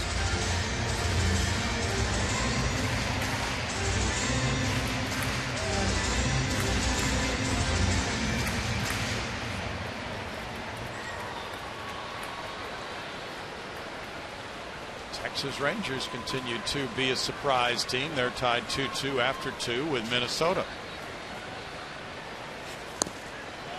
Conger takes a look at it. It's 1-2 to Hank. You expect the Rangers to be in the hunt this year, Ash? It's getting that way. I mean, Prince Fielder's done a great job, but we've got some other guys contributing, some good young pitching. Nick Martinez has been among the leaders throughout the entire season. Sure has. In the dirt, 2-2. Yeah, that's been the surprise for a lot of people. Their pitching staff doing so well with the injuries to Yu Darvish and Holland. Derek Holland could be coming back in late July, I believe. So they could have a little addition by health right there. Yeah. Yeah, I think they're a good-looking ball club right now. You feel the same way on them? Yeah. Line shot left field corner, in for a hit, a run-producing hit. Gaddis scores, and here's the go-ahead for Rasmus to come in. Miller with a relay to the plate, not in time. It's a 2-run double for Conger. 8-0 Astros.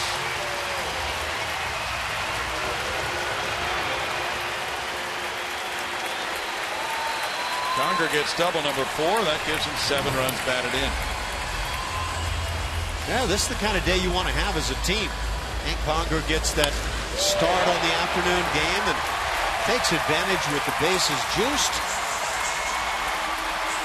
Take a look at Colby Rasmus bringing it. Nice job.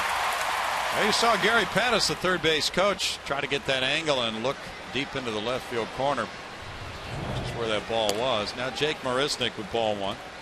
Looked as if Conger did get that fastball he was looking for earlier in the at-bat, and he hammered it. 8 runs on 8 hits for the Astros. It's 2-0, and they've all been charged to Elias, although not all will be earned. 7 are earned. He walked 4 and fanned 2. Crazy weekend, one-sided game type of series, right? Back and forth. Boy, it's good when you're the home team on that kind of a scenario. Yeah, that's true. 10-0 Houston Friday night. 8-1 Seattle Saturday.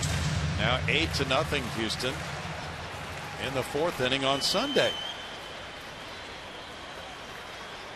These two teams played 3 really close games here in late April, early May. 3 of them decided by 1 run. 1 of them an extra inning game. 3 balls and a strike to Marisnick. Valbuena's on deck. In the air, and that'll stay up there for a while. Ackley comes in. 2 down.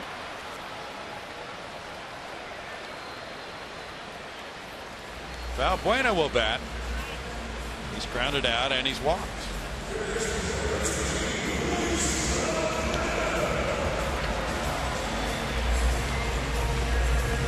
You start wondering, is this ballpark going to be the scene of some postseason play this year?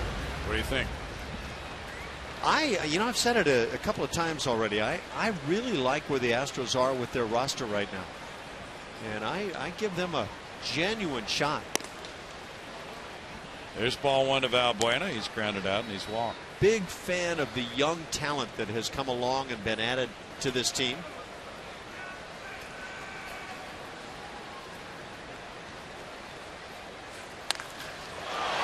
Hit well to right field. Valbuena drops the bat. He watches it fly. That's a 2-run shot. Number 14 for Valbuena.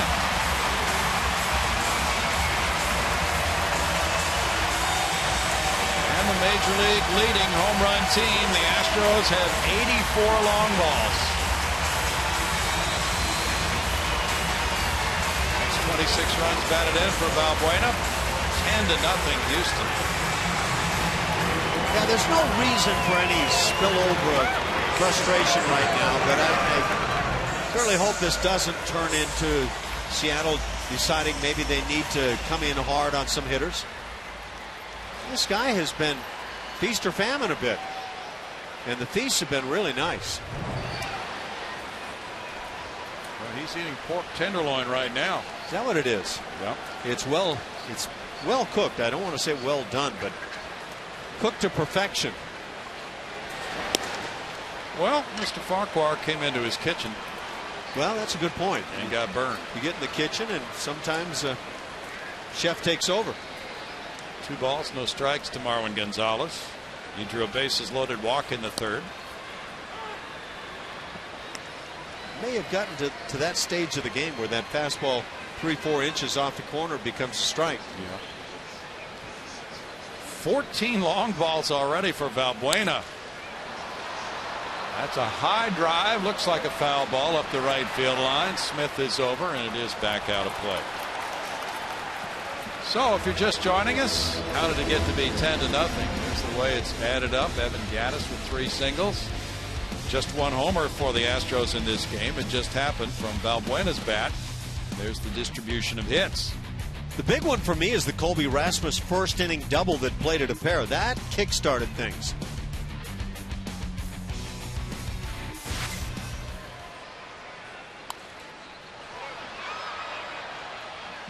Still 2-2 to Marwin. Yeah, Colby came up in that bases loaded situation, drove in a couple, and then another run scored on an error in the 3-run first for Houston.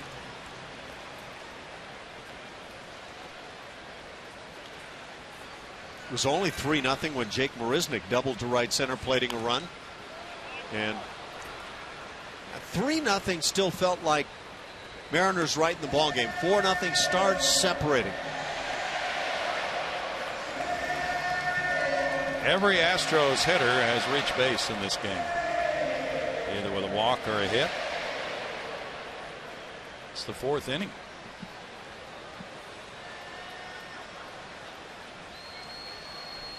The picnic might have to wait. Foul back, 2-2. Well, hopefully the food doesn't get cold at all. Yeah, you know, the shot there of Carlos Correa, though, is for me part of that injection of talent the Astros have picked up that have taken them from a team that really played well to a team that has a chance to legitimately play well the rest of the way.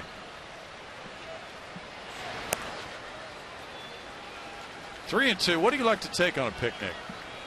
Oh, goodness. You know what? A good cheeseburger always works, although I can handle hot dogs. You? Cold chicken. Cold chicken. Don't even need to warm it up. Huh? Nope. Watermelon involved? Oh, always. Make my cheeseburger really greasy, too. Right there. What's he thinking? Come on, guys. I appreciate the runs, but let's get back to business. Yeah, the Chateaubriand might taste well in a few hours, but he's had a delay here, which is the double-edged sword for a pitcher. He'd love the run support, but not the inactivity, right? You know, he's probably thinking a little beyond the veil right now. Bouncer to Logan Morrison. And 8 Astros parade to the plate in the 4th inning. 5 of them score on 5 hits, including the Valbuena long ball to make it 10-0.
to the 5th.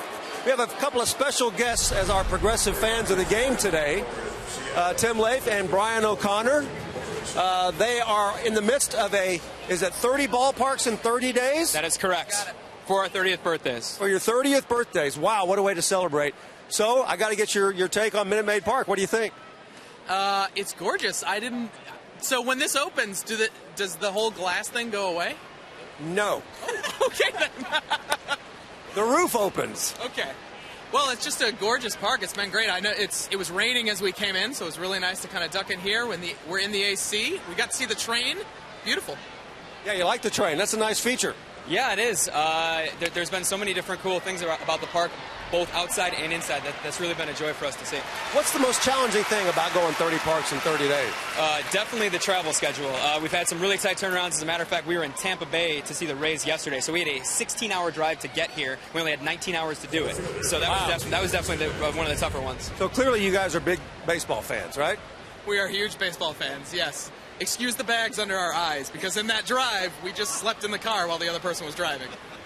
Well, it's great to have you at Minute Maid. Apparently, you guys are the good luck charm because they're really scoring the runs today. They may ask you to come back for that little mini-series against Colorado, but you got somewhere to go, don't you? Yeah, we might have somewhere else to go.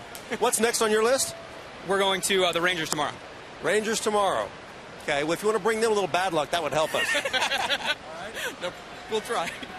That's Brian and Tim. They are 30 ballparks in 30 days. Great to have you guys at Minute Maid. Brownie, back to you.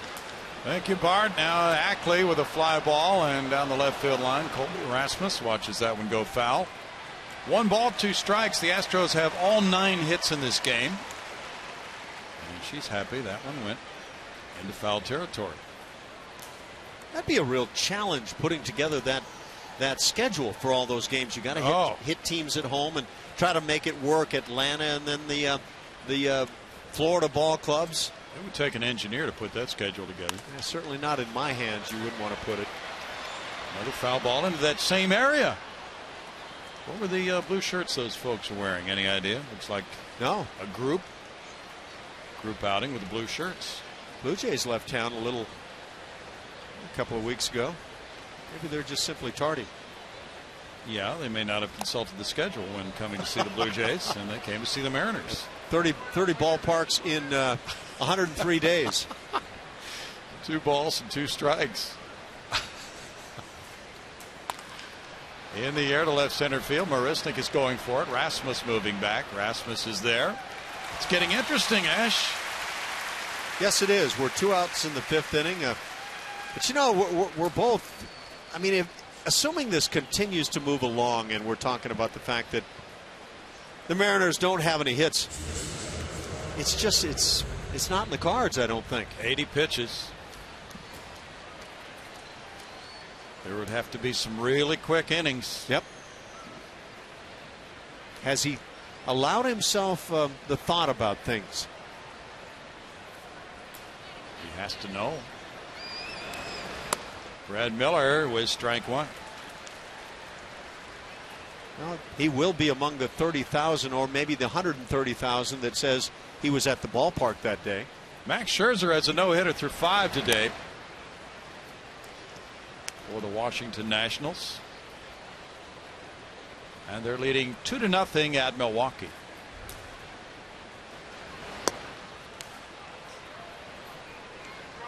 One ball, 1 strike to Miller. I wonder if A.J. Hinch is thinking about it.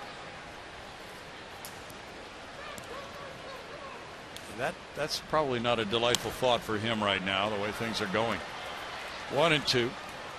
Certainly with the excellence that could be achieved by McCullers, that's a terrific part of it. But with the idea of overextending him, McCullers threw 107 pitches last time, or here at home anyway, against Baltimore. 2-2. Sometimes you need a little help from your friends too on pitches. Yeah, that doesn't hurt one bit. 96 pitches last time out for Lance in Chicago against the Sox.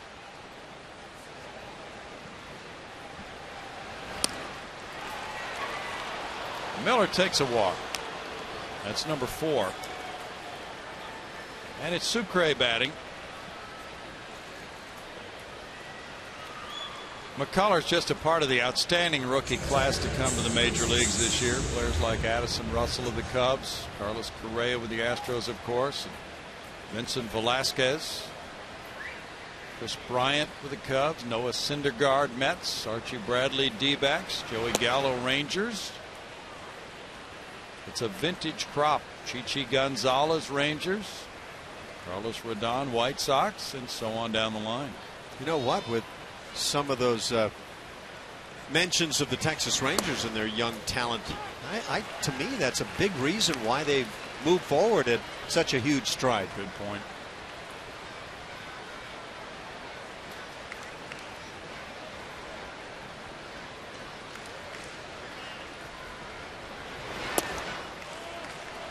Wow. 2-1 to Sucre.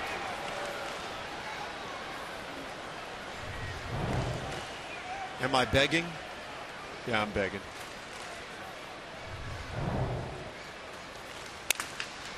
Ground ball, Correa to his right. On to Carter to end the top of the 5th inning, and the Mariners have no runs, no hits, and 1 error today. 10-0 Astros after 4.5.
To the 1987 debut of Ken Caminiti, who went 2 for 3 with a dinger, triple, RBI, couple of runs scored. Caminiti, Glenn Davis, and Carlos Correa are the only 3 players in Astros history to have 2 home runs over their first 4 games in the major leagues. By the way, Ken Caminiti was so impressive that night, and he continued to impress over a great career. There you go. There's your list. Notable Astro call-ups over the past couple of years.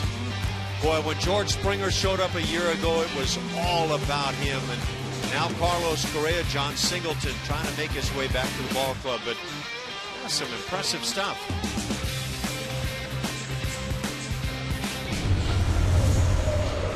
Now Mark Lowe will be pitcher number 3 today for Seattle. The Astros lead at 10-0 as they come up in the 5th inning. George Springer ready to bat against the right-hander Lowe, who's 32 years old. And he's been in 16 games with a fine ERA, 0.51. Fort Bend Christian Academy for Houston-born Mark Lowe. Went to UT Arlington. There's a shot into right center field by Springer. He continues to spray the ball around the park. That's a 7-game hitting streak now for Springer. He's 1 for 3 with a walk. Solid. That was a gorgeous advantage. Seth Smith, as he went to get this ball in the gap in right center field, had the notion that Springer might go for 2, and pretty wise getting over there quickly. George Springer really turning into that well, not even spray hitter, the guy that goes hard to right field and center. Yeah, he rammed it to the right of second base. He's done that much better this year. Carlos Correa singled and started the 5-run 4th inning rally. He's 1 for 3. In the dirt, ball 1. That's 10 runs on 10 hits for the Astros now. They've left 5. For the Mariners, no runs, no hits, 1 error. They have stranded 3. Danny Farquhar at 2/3 of an inning allowed 2 hits, 2 runs with no walks, no strikeouts.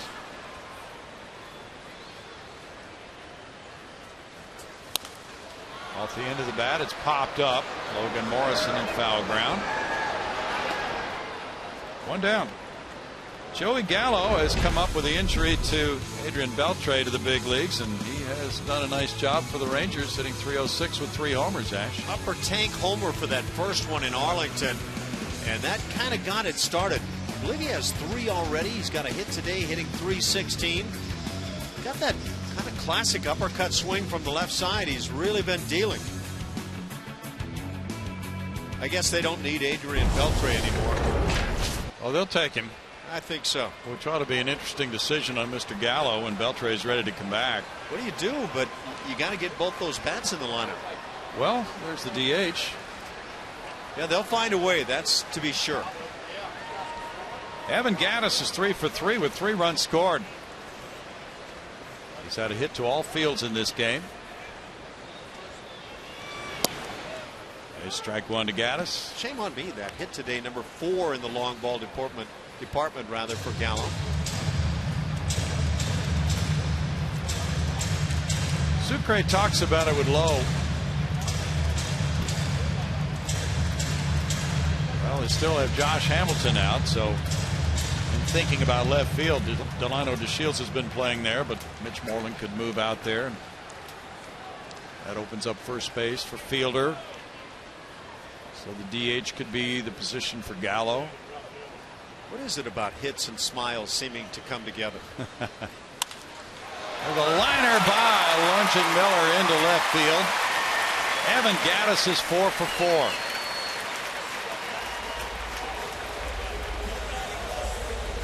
First 4-hit game of the year for Gattis.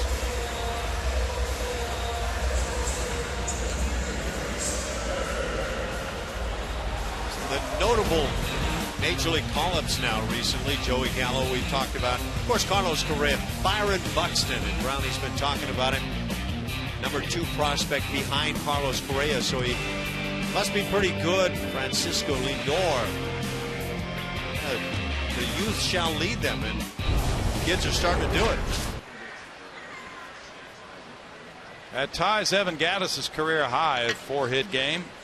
Carter's 0 for 2, hit by a pitch, scored a run. Strike to Carter.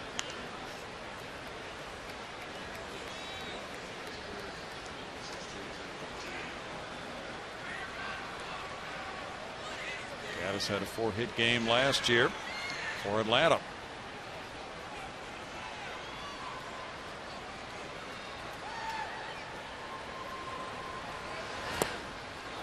No balls, 2 strikes to Carter. This has been a good roller coaster ride for Astros fans early in the season. And we've seen it in this 3-game series. 10 runs on 11 hits Friday night. 1 run on 6 hits Saturday. 10 runs on 11 hits in the 5th inning on Sunday.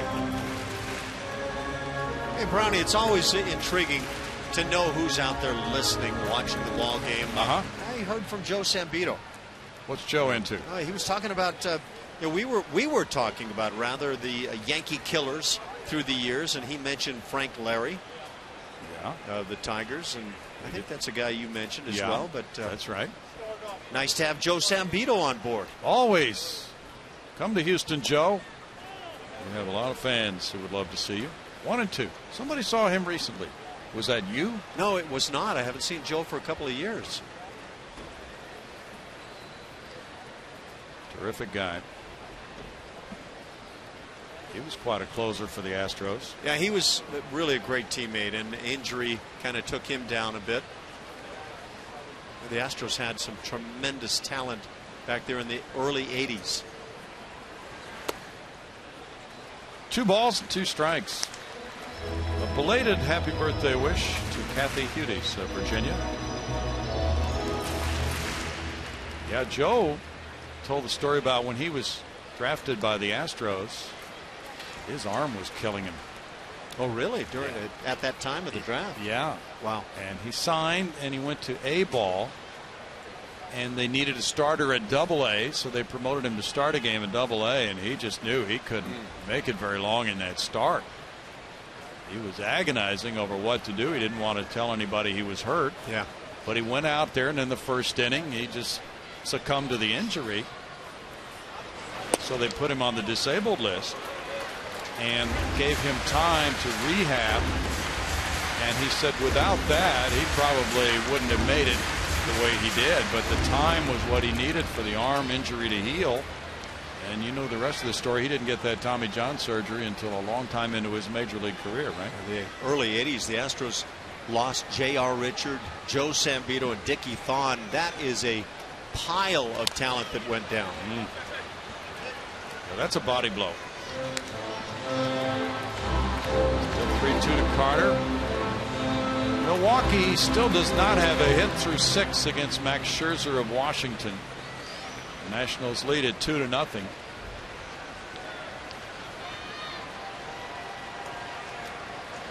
Scherzer has no walks and 11 strikeouts. He's thrown only 67 pitches through 6 today.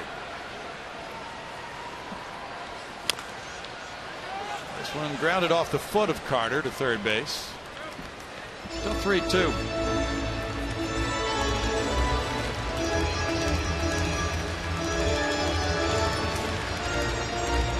Well, we talk about no-hitters as we were, Ash. Think back to Preston Gomez, who relieved 2 pitchers who had no-hitters going. I recall, as soon as you mentioned the name Preston Gomez, I recall him being involved in the story, and I'm trying to think now who it was that had a no-hitter going into the 9th inning and he took him out. Don Wilson had one, and Clay Kirby had one. There's a walk to Carter, and the bases are loaded with 1 out. Yeah, what a challenge on a manager. I'm not so sure I could take a kid out after 8 no-hit innings. Yeah. And that's the difference in the National League style of baseball, when you might be trailing 1-0 and you want to pinch hit for the guy even though he has a no-hitter going. Very agonizing decision.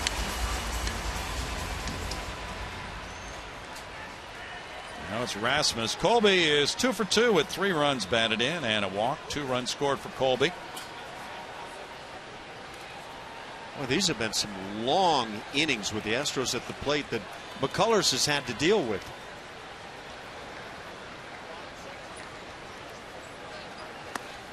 Strike 1 to Rasmus. The Astros are 6th in runs scored in the American League. They're 5th in total bases. It might be an uneven ride to get to those numbers, but the numbers are respectable. And as you know, they lead the majors in long balls. They got their 84th from Valbuena back in the 4th inning, his 14th. They lead the American League in steals with 50. So they have very respectable offensive numbers for the season. And I would contend that even for the top clubs in runs scored, it's an uneven ride. You have those big scoring games like the Astros have had a couple of times here in this series. It's not like they run out there and every game score 6 runs. It just doesn't happen. Tony Sipp is warming up for Houston right now. Strike 3 looking. Rasmus out number 2. I don't think Colby's bought in on this pitch. Yeah, again, I think we've gotten to that point in the ballgame, 10-0. You better free up the swings with a couple of strikes on you. Just thinking back, Ash, to early in Darryl Kyle's career. Can't remember if it was his first major league start or not, but he had a no-hitter through 6, if memory serves. And because of the same thing we're talking about here today with Lance McCullers Jr., he came out of that game. Could be the story here this afternoon. Yeah. Tony Sipp warming up now. Hank Conger's the batter. He had a 2-run double in the 4th inning. That's strike 1. Hank rather was going to provide himself a big day with that swing.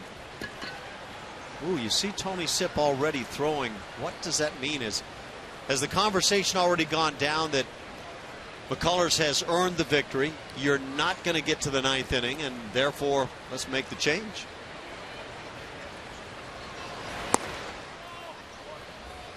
One ball, one strike. The usual line of discussion, if a decision like that is to be made, is we're thinking about the long haul. And that's what the Astros must do in this situation.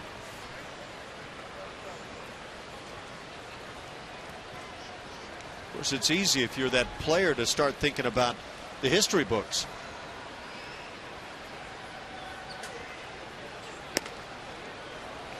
Two balls and a strike.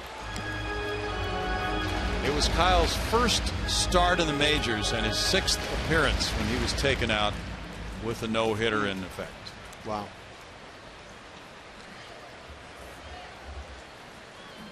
He went 6 innings, did not give up a hit. Later did pitch a no-hitter for the Astros, as you recall, against the New York Mets at the Astrodome. I love the shot that still lives of Kyle exulting following the final out of that ball game. That was great. That's real talk. Kyle entered that no-hit bid through 6 innings with an ERA of 14.21. Wow. So you knew it was coming, is what you're saying. Guess he wasn't a reliever. No, who saw that coming? Charlie Furbush warming up for Seattle. And that one goes foul off the screen.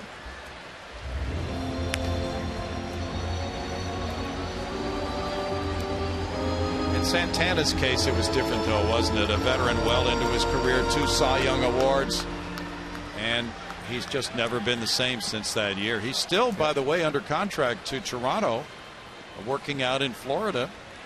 And you might see him in that Blue Jays rotation later on this year. The Blue Jays club that just keeps climbing in the East. Inside for ball 3, and it's a full count to Hank Conger. They've won 10 in a row. Isn't that amazing?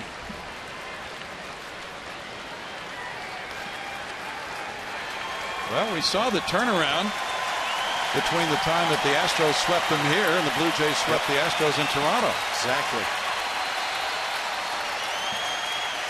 3-2 pitch, bases loaded, 2 outs, the runners go. And Conger fouls it. He's had some good cuts. The Blue Jays are in flight, Ash. Look at how they're moving up in the standings. Yes, they are. Yes, they are. 3 games over 500, and I don't recall what the low point for them was, but I want to say maybe 6, 7, 8 games under 500. Whose division is that going to be? I think right now it's the Toronto Blue Jays, but injuries tell the story in a lot of cases.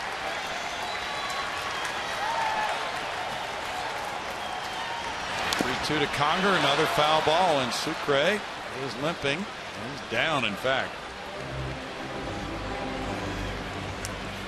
Not having a sweet experience. Oh boy. Sucre is the word for sweet in Spanish. Let's take a look at. Yikes. Lloyd McClendon comes out. Sucre is the backup catcher to Mike Zunino, who has started the first 2 games in this series. Coming into this game, the Astros had 40 plate appearances this year with the bases loaded. This is their 6th plate appearance of this game with the bases loaded.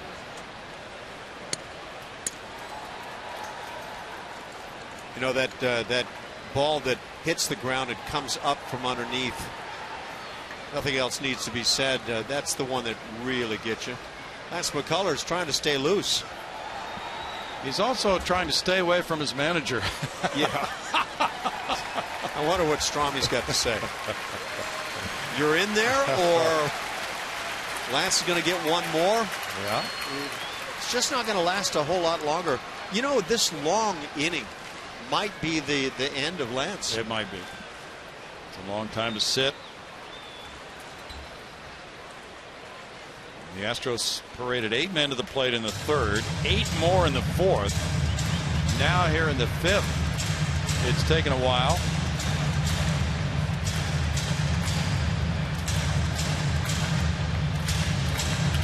Mark Lowe was drafted by Seattle in the 5th round in 2004. He was traded to the Rangers in July of 2010 in the Cliff Lee deal.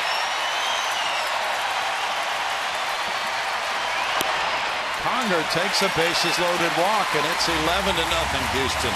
Conger's third RBI. I would say, Brownie, and looking at the bullpen right now, Tony Sipp is starting to air it out like a guy who has the assignment to come in. George Springer steps on home plate, his second run of the game. And Jake Marisnick will be the batter. Marisnick had the RBI double in the third inning. He's 1 for 3.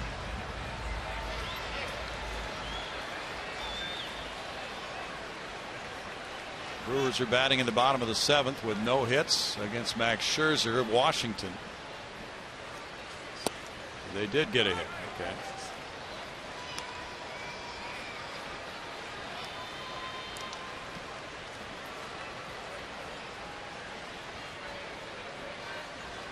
Carlos Gomez led off the inning with a single to break up the no-hitter in the bottom of the 7th.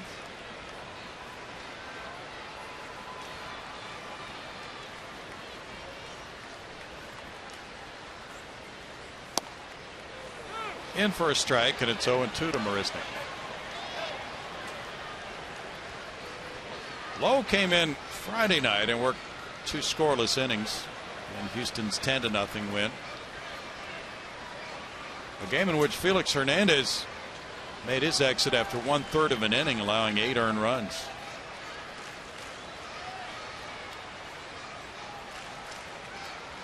So it's been an active weekend for Lloyd McClendon's bullpen here in Houston. 1 ball, 2 strikes. This is the 10th game of the season already between these two clubs. They'll be playing next weekend in Seattle. And the only remaining games here in Houston between the two are August 31st, September 1st and 2nd.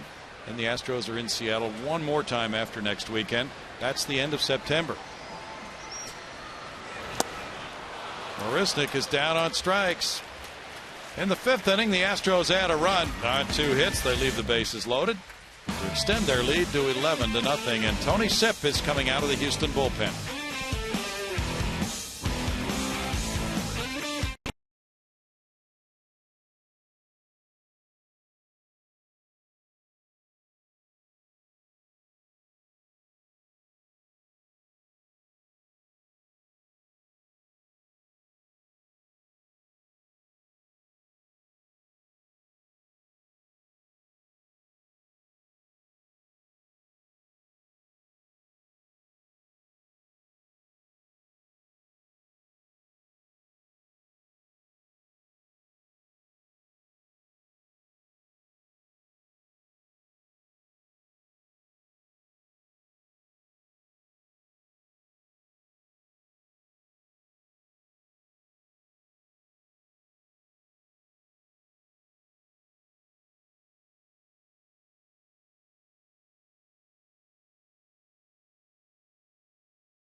Jack in the Box takes us inside the box score.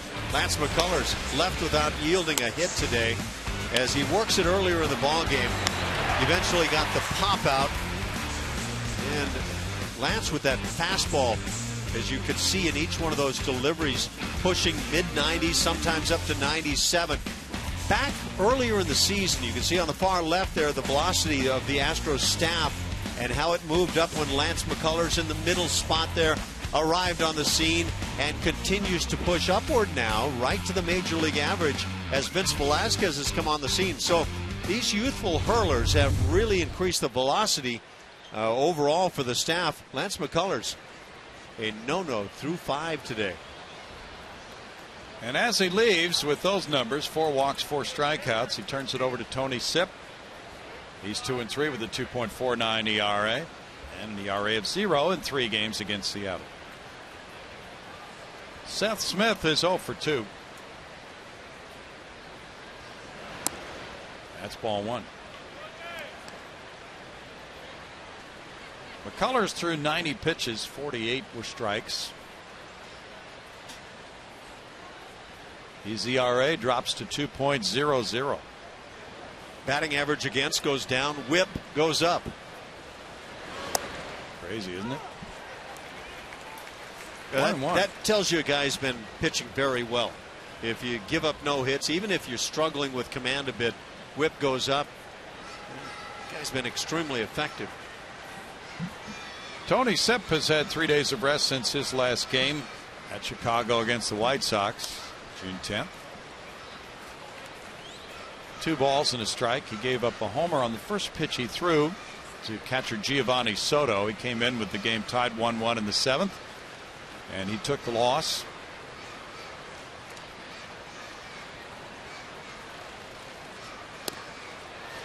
And the fastball is slipped by Smith for a 2-2 count.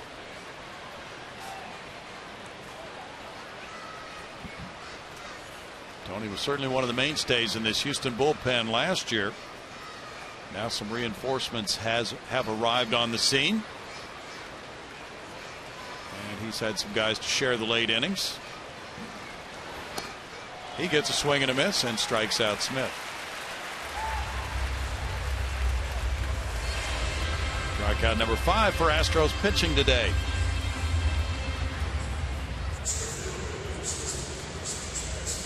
This game is not going to pace along like a Dallas Keuchel pitched ball game, that's for sure, but Astros maybe a little too early to notch up the W, but it would appear to be within reason. Austin Jackson's the batter. Here's a thought for you. Here's strike 1. Jackson's 0 for 1 with a walk.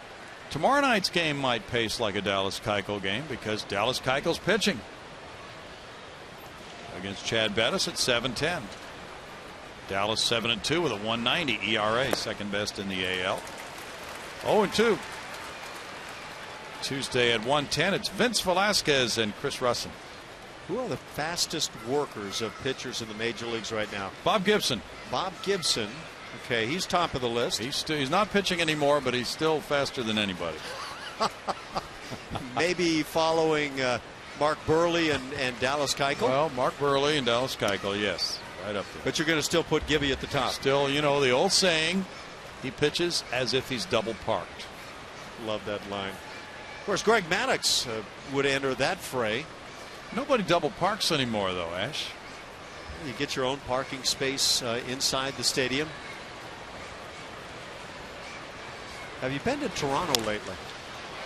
Not in a couple of years. Fly ball to left field. They're getting up in the seats, and that one ricochets off the wall, comes back to Colby Rasmus, and Jackson trots leisurely into second base with the first hit of the day.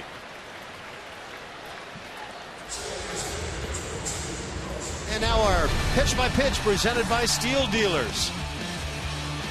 Top 4th inning, Robinson Cano takes the fastball on the outside edge. Another one gets the call on. Comes with the changeup at 90. And then pens one on the outside edge. Caught looking Cano as he strikes out for the second time on the afternoon. It wasn't the sharpest afternoon for Lance McCullers. I don't know if the stuff was even right there with his best. But when it's all said and done, Seattle had no answer for him. So on an off day, he goes out and twirls 5 innings of no-hit baseball. That may be the summation of how good his stuff is. Strike one to Cano, who has struck out both times in this game. This guy must be really good. Tony Sipp flipping that big slider to the left-hand hitters. Tigers 2, Indians nothing. They're in the top of the 6th in Detroit.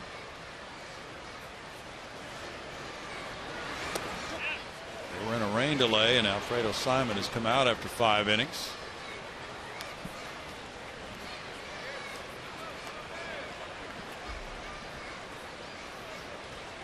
The Astros are out after win number 36 of the season today. It would be their 20th within the American League West. They would be 20-12 within the division if they win this game. It's a pretty nice start. In for a strike for Sipp, and it's 0-2. Astros have come back down to earth a bit on the road where they started so well. They're 15-14, and another one of those pushing toward the West and in the West road trips coming up. Colorado, Seattle, Anaheim.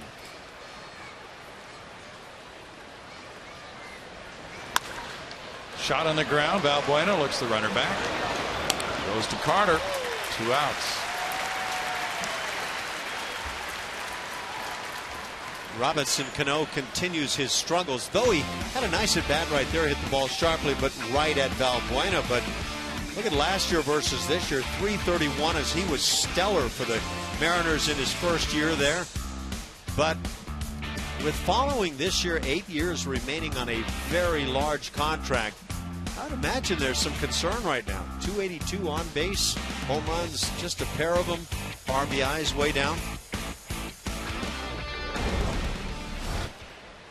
Not what they bargained for. Cruz has walked and struck out looking.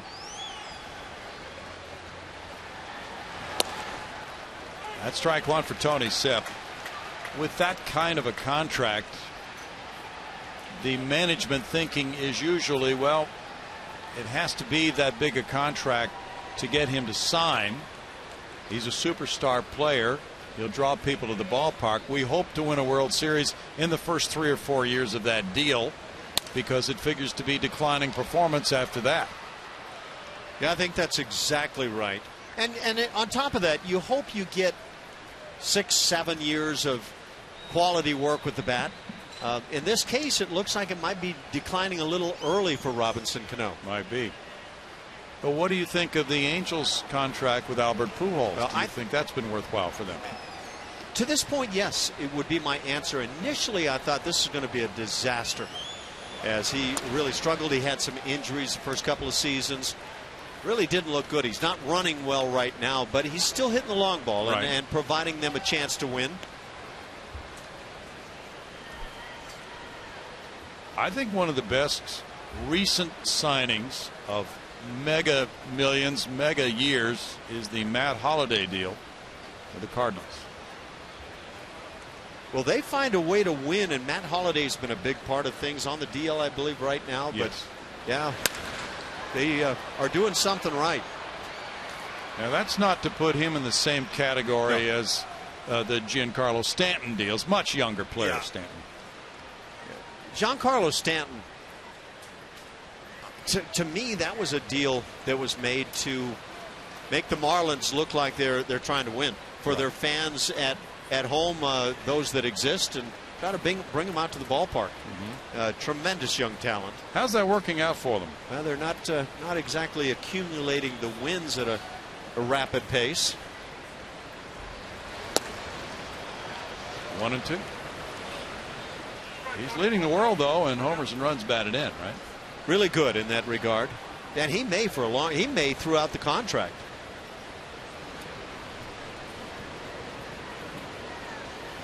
Then there are things like getting extensions on cable TV contracts. When players are signed like that, that's a factor. Yeah. Up and in, that knocks the bat away from Cruz. Yeah, that's an intriguing comment, because I imagine on the business side for the ball club, that does play in.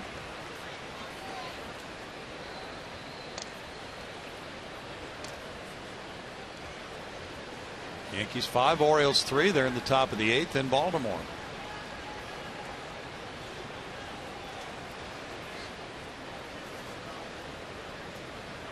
Yankees will be coming here at the end of the month.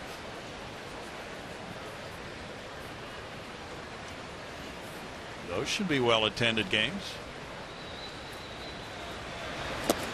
Swing and a miss. He cruises down on strikes. That's number 2 for Sip. Number 6 for Astros pitching.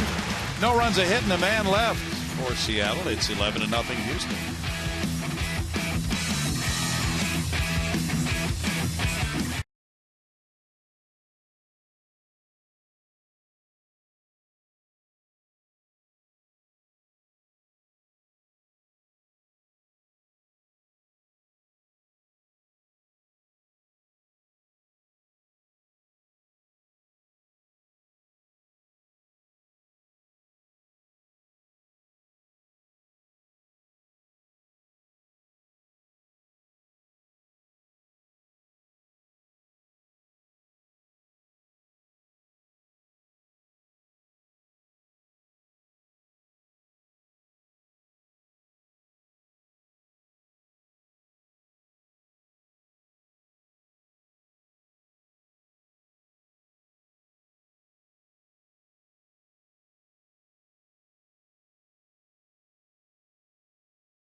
And by Geico. 15 minutes could save you 15% or more on car insurance. Visit us at geico.com or call 1-800-947-AUTO.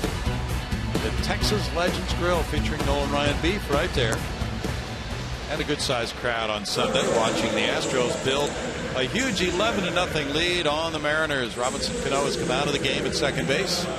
Willie Bloomquist is at that position for the Mariners. There's Bloomquist at second for Cano. And pitcher number 4 has come out of the bullpen. He is lefty Charlie Furbush. Furbush makes his 26th appearance on the year. Good ERA at 1.69. The lefties are getting dominated by this angular left-hander. Pitched quite a bit against the Astros. Not much success there. Angular is right. He's listed at 6'5", Ash. And you can see it on the hill. Big fella. And that would, for that left-hander coming out of the pen, create some tough angles, you would think, for left-hand hitters. Valbuena has a homer and a walk. That's strike 1 to Luis.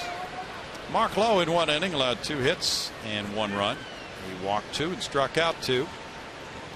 Blue Jays are pounding the Red Sox 13-5 in the bottom of the 9th at Fenway Park. David Ortiz hit his 9th homer. He's had kind of a quiet year. 0-2. Not from the fans and media. No, that's never going to happen. Ryan Goins hit number 2 for Blue Jays, who remain in flight, and Danny Valencia hit his 2nd. They're flying high right now, Ash.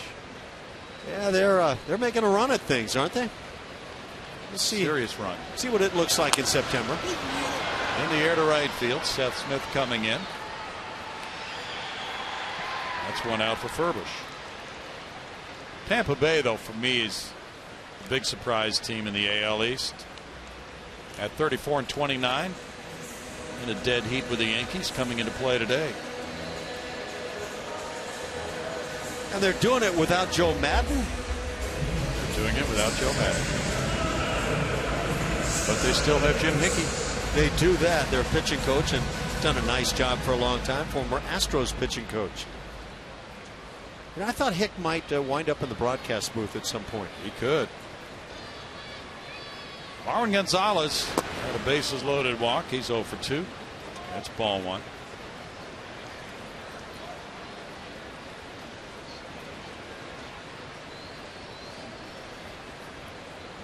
Can you imagine being Preston Gomez with the media questioning him after taking 2 pitchers out of no-hitters through 8 innings? Fly ball left field. Marwin Gonzalez has it. One up into the seats. Home run, Marwin. Number 3. Another multi-home run game for the Astros. They don't lose when they do that. They don't typically lose when they score 12 runs either. And you combine the two and you really got something going. Nice for Marwin. It's been a little bit of a rough spell. Well, so it may work out pretty well with Jose Altuve having to take a seat with a hamstring issue and Marwin connecting for the 3rd time. I'll bet you Jose is driving himself and maybe others crazy in the process, but Marwin gets himself a fastball in that cherry zone and hammers it. That one's up around the shoulder of George Springer for ball 1. Hopefully no message there. 28 straight wins for the Astros when they hit 2 homers or more. 22-0 this year. That's their 2nd of this game. Valbuena hit the 1st in the 4th inning. A liner out to center field is caught. Jackson's there, 2 outs. There's one of your really good at bats too. I'd say the last 2 at bats for George Springer exceptional as he lined one into right center field and then hit this ball right back up the middle. Getting some knuckles there in the dugout. That is a good AB.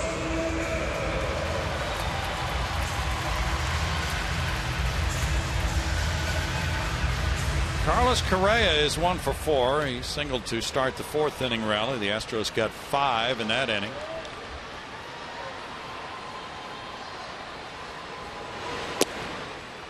Strike to Correa. Very engaging young man who just seems to get it, Ash. He does that, and I would say the same thing about George Springer. These guys that love the game, different personalities between the two. But you never know what's going to happen. But Biggio, Bagwell, synonymous with each other through all those years, and I wonder, could it be the same story for these guys? Lance McCullers and Vince Velasquez, who knows? If you were to put together a Mount Rushmore of the 2015 Astros and you could only pick 4 faces. Broken bat roller. Shame on you for asking that question. Give you a moment to contemplate as we go to commercial. The Marwin Gonzalez homer makes it 12-0 Astros through 6.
the 7th inning. Follow the Astros all season with MLB.com At Bat, the #1 app for live baseball. At Bat is up to the moment at any moment with in-game highlights, live look-ins, replay reviews, radio broadcasts, statcasts, and more. Get MLB.com At Bat for your smartphone or tablet.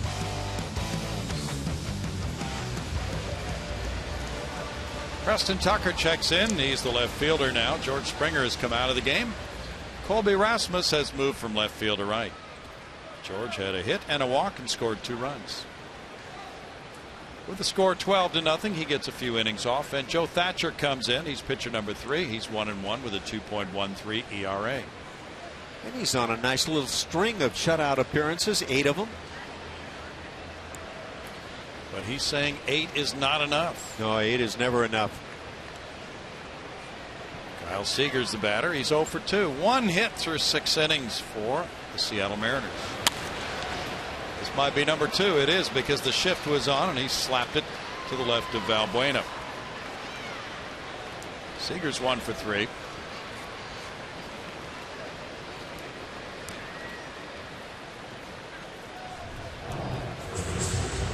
As a major league hitter, make sure and hit the ball hard if you want to get hits or find yourself a hole. And the latter will work well on occasions. Cute little guy, isn't he? Got his cap. Don't try to take it away. He looks a little bit like Joe Thatcher's little son who was in the clubhouse a few weeks ago. Yeah. Don't know if it is or not. Logan Morrison's the batter. Strike 1 to Lomo. He's 0 for 2. Joe Thatcher had his little son who wasn't yet 2 in the clubhouse a couple of weeks ago. Little blonde-headed kid who looked just like that young man. And he had a baseball with him. He was just firing it at his dad from about 10 feet away. You know, I've used that as kind of an example of what a changeup is like. It's that little kid who tries to throw it as hard as they can at you. They're only 5 feet away, and you flinch. Yeah. You react like it's going to come 100 miles an hour, and then the ball just comes very slowly. That's kind of what the changeup does to a hitter. Yeah. Well, a few of us were flinching. I'll bet. The way that little kid was winding up, and he could throw the pill too. 1-2. Apparently, he's not trusting his grip. Here's a funny one for you. You know Brian McTaggart of MLB.com. Sure. And he may be here today. Maybe down in the press box. Well, Brian is kind of a lookalike for Joe Thatcher. Yes, he is. They really do closely resemble each other. So Brian McTaggart was walking down the concourse of the stadium a few weeks ago. Joe Thatcher's wife and his little 2-year-old were. You know what's going to happen now, right? The little kid was reaching for him. I'll be darned. Oh, dear. I kind of had that story many years ago in the minor leagues with Dwayne Kuiper. And a little inappropriate hug that took place. You and Kuiper? Well, not the two of us hugging each other, but yeah, we'll just go from there. It wasn't that you and Kuiper looked alike, though. Well, yeah. That was the alleged story at the time. I'm not sure. Yeah. We're not buying that. No. That's not the real story. Big brother, little brother. He always called me little brother. So. Dwayne Kuiper, fine play-by-play man for the Giants telecast. Long time now. Yeah. He's one of the greats. He hits it high. He hits it deep. He hit what? 1 home run high and deep in his career? That's exactly right. Okay. 1 major league home run, and he parlayed that into a very nice career. So after hitting 1, how many do you think he has called? Oh, dear. He had Barry Bonds in the fold there for a long time. I'm sure there were 73 on one given year. Number 70 for Bonds came right here in this ballpark. Off Wilfredo Rodriguez. Only made it to the upper regions of the second tank in right center, too. Yeah, that was a shot. 3-2, steroid induced or not. A-Rod just passing the 2,000 RBI mark. to the #2 spot on the all-time list behind Hank Aaron. Why did he follow the Barry Bonds conversation? No apparent reason, right? 3-2. Well, you know, though, it leads to a whole different discussion with A-Rod having a good year this year. Yes, he is. After sitting out an entire year at that age, with drug testing very much a part of the major league scene now, it's a real dilemma for the people who will one day vote for the Hall of Fame, right, for him. Well, maybe it'll be the wave of the future when a guy's career seems to come to an end. You tell him to go sit home for a year and come back, and we'll give it another try. He's double capped for this game. I've seen people double cup with a hot cup of coffee. He's double capped. I'm going to have to check out the selection of Astros caps right now. Oh, there's a wide variety. Struck him out after a long battle. Thatcher gets a punch out, 1 down. Have you seen the Bun B cap designs in the gift shop? That's one I haven't sought out. Maybe some good ones. Misguided, apparently. I'll bring one in for you. Thanks. Sure, you've got a variety. I've got 2 of them at home. Way to go. They're outstanding. You didn't think it would happen, did you? Well, I hadn't actually considered it, but Dustin Ackley's 0 for 2. Not necessary to wrap in your cap. That's ball 1. That's good. Yeah. There's some. Oh, okay. Those are not the Bun B designs. Find me a green one. You can find a green one. I need a green one. You can find a black one. 2 balls, no strikes. Does the Bun endorse any of those? Oh, that's nice. I like that. Yeah. That's good. Do you call him the Bun or the B? I don't call him anything because I don't see him. You guys might be getting along these days. Well, we would if he showed up. 2 balls and a strike because he's a big baseball fan. Yeah. Here's another guy we're going to invite up to our booth sometime soon. Astronaut Terry Virts. Yeah, I've heard you guys have a little astronaut talk recently. He's a big baseball fan. He was watching Astros games, or at least keeping track of them, on the International Space Station, and he just came back to Earth in Russia or Kazakhstan. How do they deploy in Russia for those? Are they? They land with a chute.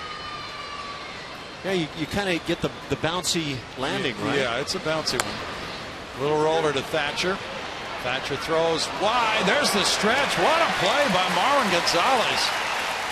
Stretching to grab that throw for the force out for out number 2.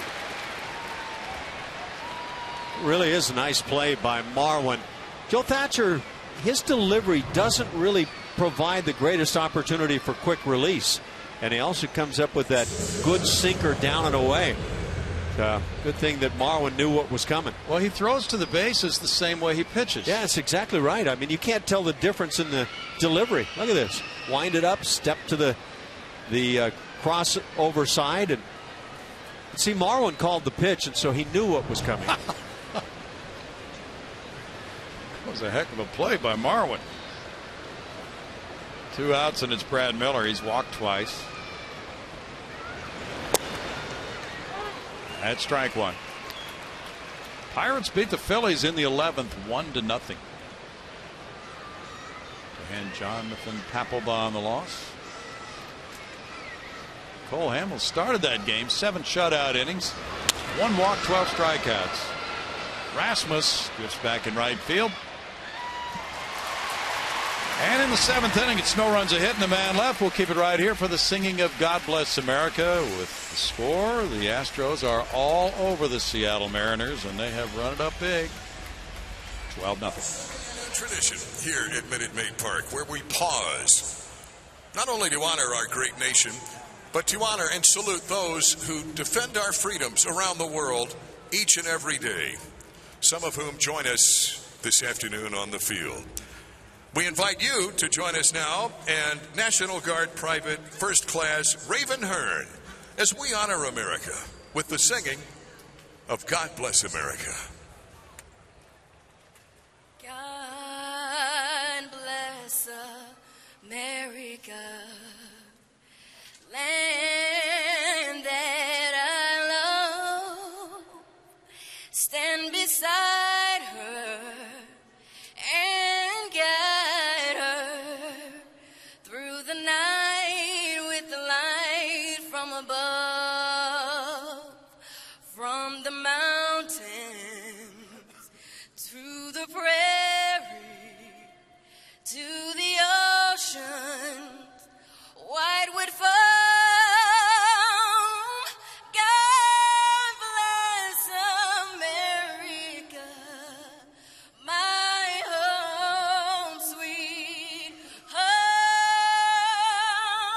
God bless America, my home, sweet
Brought to you by Miller Lite. Evan Gattis has tied his major league high with a 4-hit game, and he has hit the ball all over Minute Maid Park today.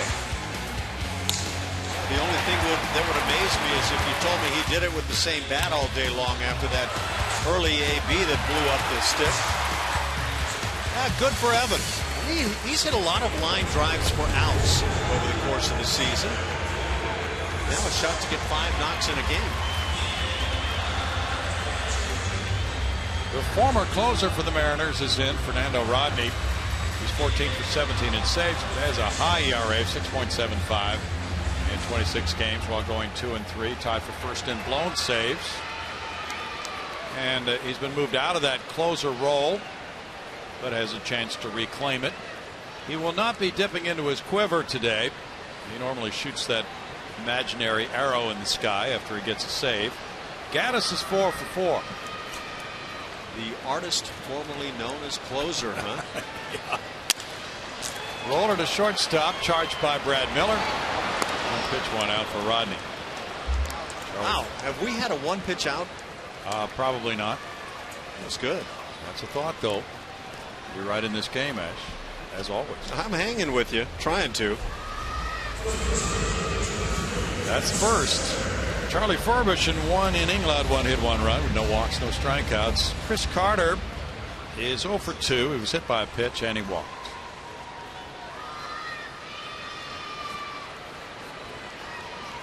Well, George Springer had a 5-hit game, right? Yep. That final game in Chicago. Evan Gattis a 4-hit game, so some batting averages are on the climb recently.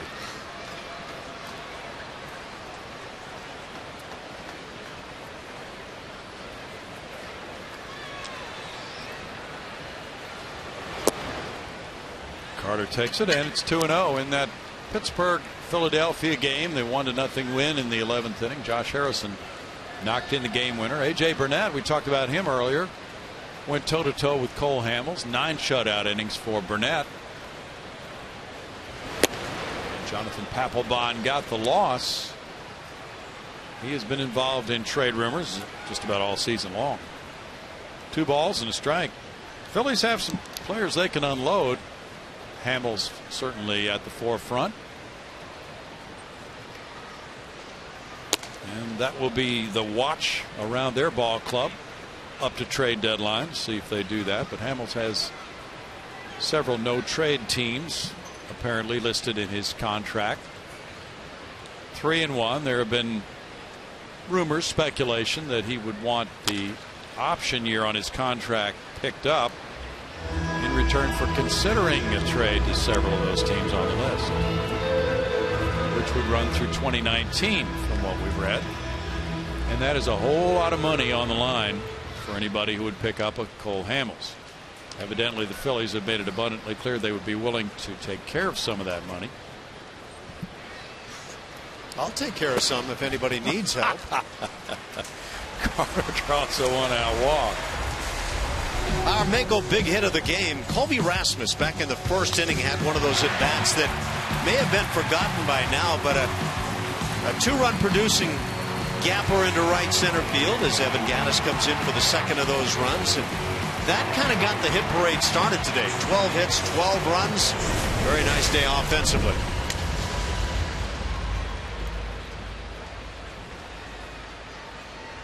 Colby Rasmus has been on 3 times out of 4 trips. Good series for Colby. Strike 1 for Rodney. By the way, Brownie, you mentioned again for the second time today between us A.J. Burnett. That no-hitter that I mentioned, he actually walked 9 San Diego Padres in that game while striking out 7. There must have been a Padre on every pillow at some point. Certainly should have been. I can't see a pitch count here, but I'm guessing it was above 70. 0-2. Twins 3, Rangers 3, bottom of the 7th in Arlington. No hits yet for Byron Buxton. He's batting 9th, playing center field, 0 for 3 in his major league debut. Rasmus strikes out, 2 outs. The Astros have yet to play the Twins. Twins are 5 games above 500, Ash. They're 33-28. If my math worked out well this morning, of the 30 teams in baseball, 17 are within 5 games of 500. Balance? Yeah, I think competitive balance is very good in the game right now. Yeah, Minnesota for different periods of time had the best record in the American League. Phil Hughes and Nick Martinez started that game today for the Twins and Rangers. Well, the Twins, of course, have been a major surprise. The Astros have been a surprise to many. The Rangers have been a major surprise.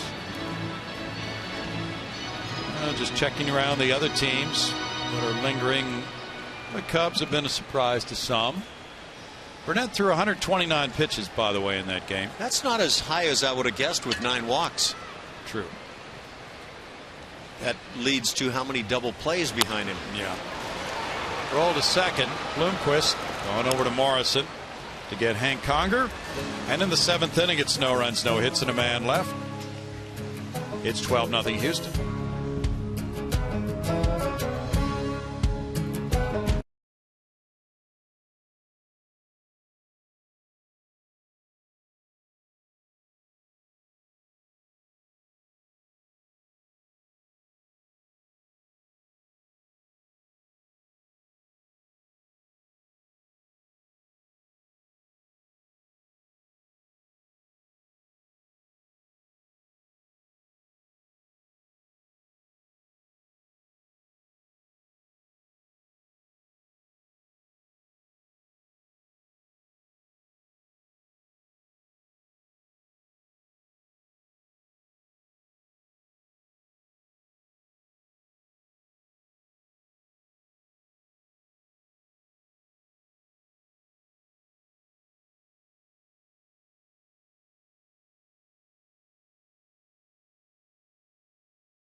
Office and see a ball game right here at Minute Maid Park with the Astros 9-inning lunch break this Tuesday.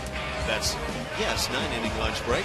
That's June 16th at 1 p.m. Purchase your tickets today by visiting astros.com/lunch break, or you can call 1-877-9-ASTROS. Will Harris will be pitcher number 4 for the Astros in this 12-0 ball game. He gets the 8th inning. Talk about a guy that has stepped in and done a great job. 24th game of the year. A couple of home runs allowed in his last appearance. For a fella that hasn't allowed many runs this year, that would be the anomaly. Jesus Sucre is the batter. He's 0 for 2. Ball 1. Joe Thatcher in 1 inning gave up 1 hit, no runs, had a strikeout. Well, we've heard on Twitter from Tupac without a nose ring, Ash. How do you respond to that comment? We'll get to it. But he's suggesting, and this sounds like a good idea, that we should get Bun B in the booth. Yeah, I mean, I couldn't agree more. At Bun B Trilogy, for those of you who follow him on Twitter. Carlos Correa takes care of out number 1. Get Tupac in here at the same time. All right. This pitching performance is powered by Kubota. Lance McCullers, 5 innings of no-hit baseball on the frozen tundra. And that was a heck of a double play started by Marwin, and then the gun from Carlos Correa. But Lance McCullers not overly sharp today, and yet stuff just too good to get to. Beautiful day for cotton candy and 5 no-hit innings by Lance McCullers. Ball's not carrying, but the cotton candy is spectacular. Strike to Seth Smith. He is 0 for 3.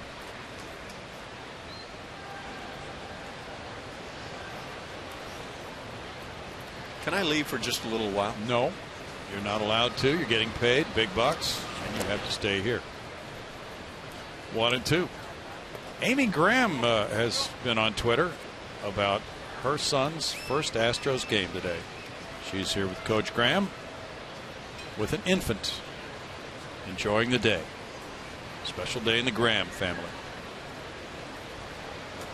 Somehow I imagine there are some rules in force there. Correa with the toss to Carter makes it out number 2. A lot of families come out, of course, on Sundays, and it's been quite a show for them. They saw the Astros get 3 in the first, 2 in the third, 5 in the fourth, single runs in the 5th and 6th. It adds up to a 12-0 game, and some cotton candy thrown in. It's everywhere. And you won't let me leave the booth. No way, pal. You've got to get a CG today. Austin Jackson with ball 1. Jackson has a walk and a double. Just 2 hits for the Mariners. Harris is pitcher number 4. McCullers went 5. Sip 1. Thatcher 1. And it's 2-0. Tomorrow night, a brand new series brings the Colorado Rockies to Minute Maid Park. Chad Bettis of Lubbock and Texas Tech opposing Dallas Keuchel, who's 7-1. 2 balls, 1 strike. Brownie, earlier in the game, you mentioned the Mount Rushmore group of players. Yeah, we got a tweet from the #1 Astros fan in the Mount Rushmore state. Really? Yes, we did. You're kidding. No, I'm not sure how you verified that, but we'll check out Twitter. We'll get our Twitter researchers on it. What was the tweet? No, it was just notifying us that he was out there listening. And did he have the nominees for the 4? No. Nor did either one of us. We need to come up with something. Although I would have to start with Altuve and Keuchel, either order. And then it depends how you're defining Mount Rushmore this year. But my inclination would be to lean Springer, Correa. Correa is yet just a babe in the fold, and yet I have a feeling it's going to play out very well. What would lead you to think that? Well, I've been reading some of the stories. Okay. Not your own eyes. Well, you know what? If you use your own eyes, it's not going to take you long to figure out this kid can play. No. That kid can play too.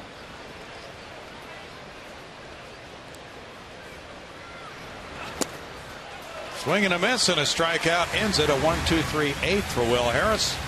Astros lead it 12-0.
With 12-0. Every Wednesday night home game is Dollar Hot Dog Wednesday, presented by Nolan Ryan Beef. The next Dollar Dog Buffet is Wednesday, July 1st, when the Astros take on the Royals. For more information, go to astros.com/dollardogs or call 1-877-9-ASTROS. Jake Marisnick leading it off for the Astros in the 8th.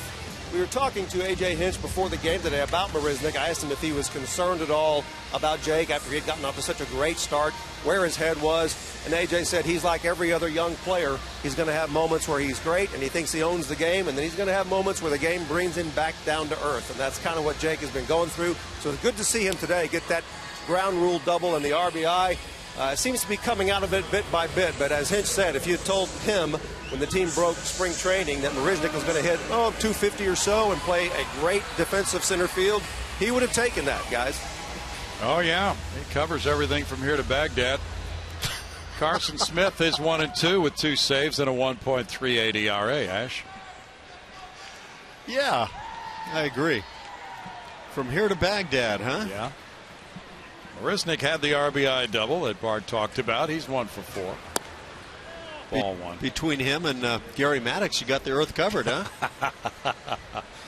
Well, Terry Poole signed on. He's a fan of Marisnick. He told us yesterday. Should be. And one thing we haven't seen a whole lot yet is his throwing ability, but he's exceptional. 1 ball, 1 strike, 29,153 the attendance, Ash. I might go on a limb and say the best throwing arm as a center fielder outside of Anthony Ghost that I've seen in the major leagues this year. 1 ball, 2 strikes. Max Scherzer pitched a 1-hitter and shut out Milwaukee 4-0. Washington's win. He struck out 16.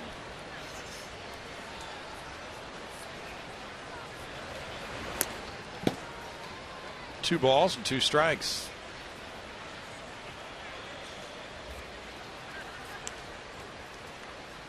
There have been rumors that perhaps the Brewers might be parting with a veteran third baseman, Aramis Ramirez, in a deal if they get the right offer.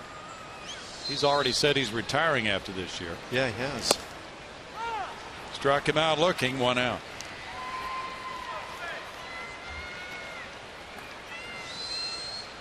Valbuena follows. He ripped a 2-run homer in the 4th when the Astros got 5. He's 1 for 3 with a walk.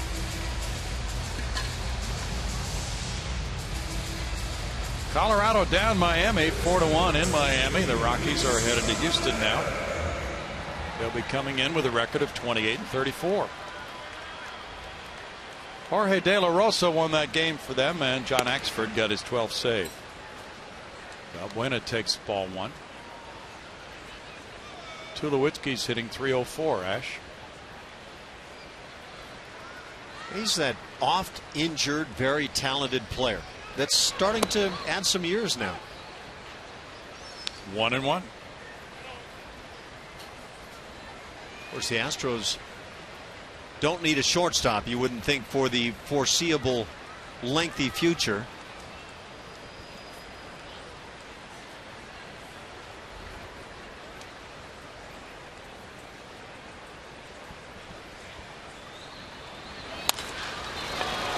Ground ball single through the right side for Valbuena. And that's a 2-hit day for him. Let's move ahead. Bettis and Keuchel tomorrow night. Bettis and Russin both with very respectable ERAs for the Coors Field gang. And Vincent Velasquez makes his 2nd career start. That's an afternoon game Tuesday. Get Dallas Keuchel back on the winning ways. He just continues to pitch very well. Vince Velasquez, he brings that average velocity of the fastball for the Astros upward. It's ball 1 to Marwin Gonzalez. He has a bases loaded walk and a bases empty homer. Velasquez really has electric stuff. 1 ball, 1 strike. The Astros rotation in the beginning of the year was not a hard throwing rotation, but you're right in terms of just sheer average velocity. Velasquez and McCullers have brought the average up. And they've also been effective. Yeah, that's the key. I mean, you like getting those really good arms. You have to have good pitching as the #1 thing, but it's getting younger and it's getting better is my main comment I would make about not only the starting pitching staff, but the team overall.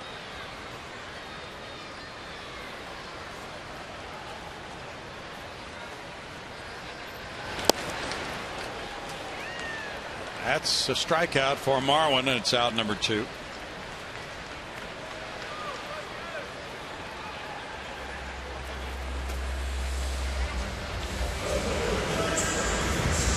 Now Preston Tucker's up for the first time. He watched the Florida win the College World Series over Miami last night.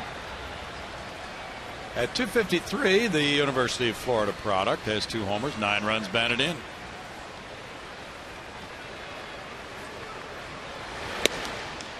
That's ball 1. How much first base does this guy have in his history, whether it be college or pro ball? We'll have to ask.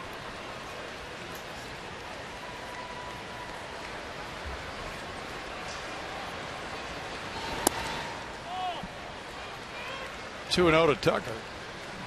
The Rays beat the White Sox 2-1 in St. Petersburg today. Chris Sale was the loser. But he struck out 12 in 6 2/3 innings and gave up 2 earned runs and 3 hits. Boy.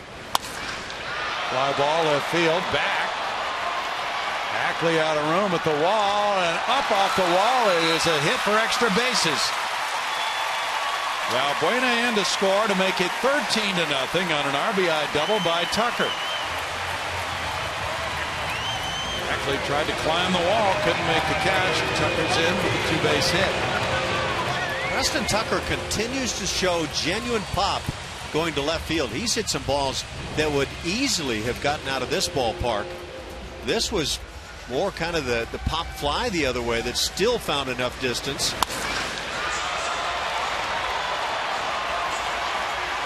I love what I've seen from Preston Tucker to this point. See what he does here to the scoreboard. Oh, he took out a number. Punched out the number 1 for Milwaukee. Carlos Correa was strike one. Brewers are irrelevant at this point anyway. Yeah. He just KO'd the Brewers starting pitcher in the game, which is hard to do when you're not playing him. 9th double this year. They have a better record than the Phillies. Do they? Man. By the way, you know what? The Astros with a win today go to 36 wins on the year, most in the American League. And only St. Louis has more. The Dodgers have 36. That's interesting. 1-2 because the Astros have been in kind of a little downturn lately, so that would surprise some people.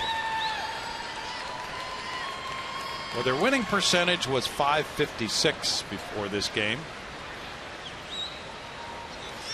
And when you look at top winning percentages, they're not that high in the American League right now. Kansas City has the best, .576. The Yankees at .541 are behind Houston. So yeah, it's one of those competitive, balanced seasons so far in the American League. In the National, St. Louis 41-21, .661 winning percentage, by far the best in the big leagues. They may be the only ball club right now that hasn't had some kind of a scuffle period of the season. And it's amazing too because they've lost key players to injuries and they still keep churning out the wins. How much credit does Mike Matheny deserve? A lot. But it's just a terrific organization. You get the sense that they can plug in different people and it still works for them in that organization, right? Why is that? Is it? Yeah, it's kind of that general question that I think has to linger anytime you're talking about that ability to, whether it be by trade or guys from the minor leagues. How do you do that? I just think it's that type of winning organization that attracts free agents. With the fan base they have, with all the full houses, they have financial resources to go out and get people. He struck him out, and that's the end of the 8th inning with 1 run scoring on 2 hits and a man left. And the Astros lead is 13-0 moving to the 9th.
By Southwest Airlines. Book your low fare now at southwest.com.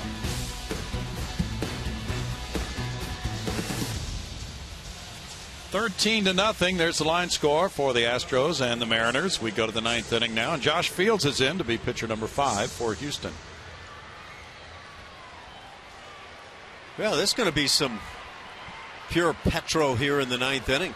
Guy can flat bring it. 28 Ks already on the season, 16 innings. Will Harris had an efficient 1-2-3-8 with a punch out. Willie Bloomquist is first up in the 9th. Bloomquist with that pitch going for ball 1. Has a 172 batting average, 458 at bats. Oh, we have some Mount Rushmore nominees. Yeah. 1-1. George Springer, Washington. Jose Altuve, Jefferson. Luis Valbuena, Roosevelt, and Dallas Keuchel, Lincoln. You got my mind just flying all over the place now. So you have to match who you're going to put them up there in place of? No, I didn't know that. That's much more difficult than what we intended. 1 and 2. Somebody's taking this to new lengths. Wow. Valbuena speaks softly and carries a big stick. That he does. Keuchel and Lincoln both have great beards. Yeah. All right. Lundqvist is a strikeout victim, 1 out in the 9th inning. I don't know if Abe actually had a great beard. It might have been a bit scraggly. Had he not been Mr. President, might have been urged to tidy that thing up a bit. Well, you got to remember they didn't have electric shavers in those days. That's true. Probably didn't run on down to your corner barber shop and get it taken care of either. Nelson Cruz is 0 for 2 with a walk.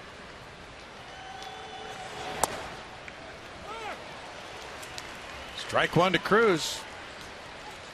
We're also advised that Bun B teaches a class at Rice University, Ash. Yeah, well, I'm not sure he's qualified to sit in this booth. He's overqualified, that's for sure. Well, we're going to Bart right now. Thank you, Brownie. Time for our Geico quote of the day, and it comes from Jason Castro on the raucous crowd of just over 32,000 that cheered them on Friday night. He said, toward the end there, I actually could not hear the umpire calling balls and strikes.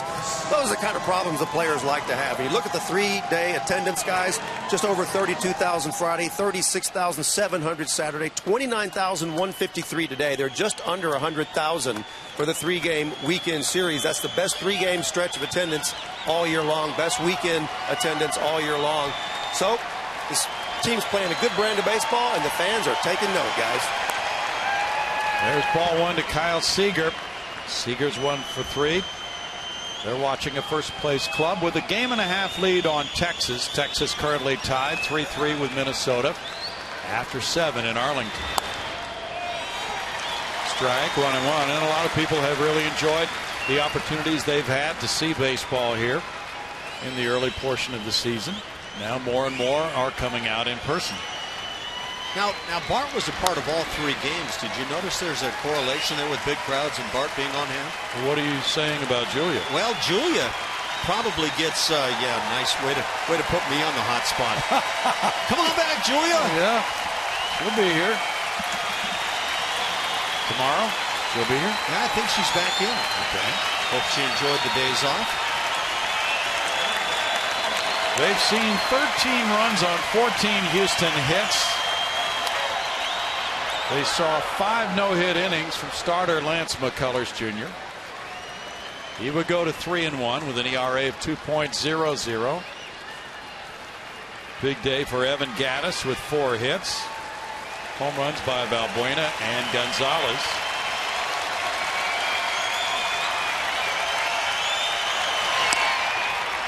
Seager checked to swing. Dana DeMuth with the call. 2-2.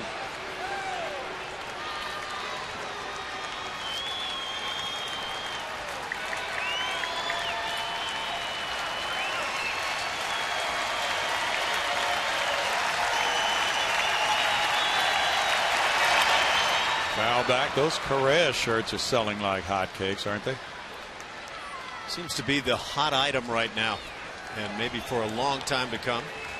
Yeah, I just want to see this core of players start to come together and play consistently together for a long time. And again, I mentioned Bidger, Bagwell, Caminiti, and that core group that got strung together and started the winning ways.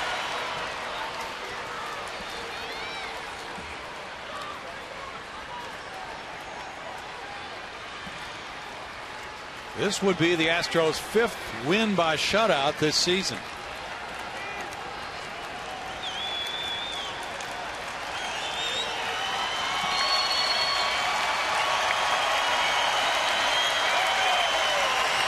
It would make it 5 straight series wins for them over Seattle.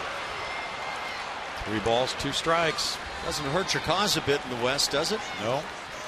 A win today gives the Astros an 8-2 record against the Mariners this season.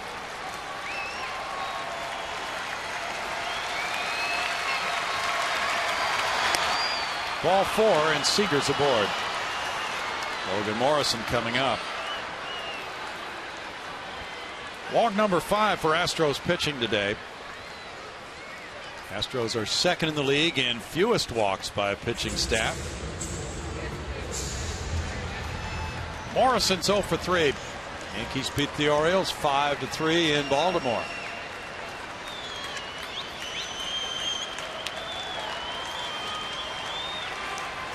Mark Teixeira's driven in 47 runs. Comeback player of the year? Could very well be. Strike to Lomo. I guess A-Rod would qualify for that award, huh? He would certainly qualify.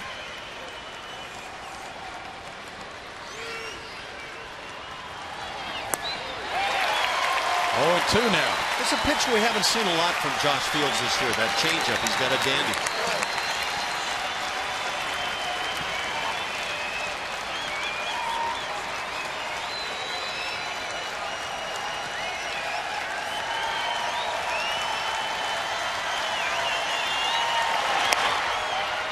One ball and 2 strikes.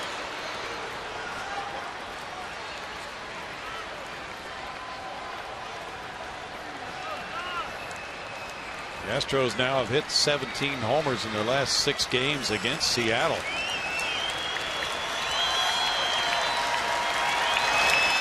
Foul back. Next weekend, the Mariners will have the Astros at Safeco Field.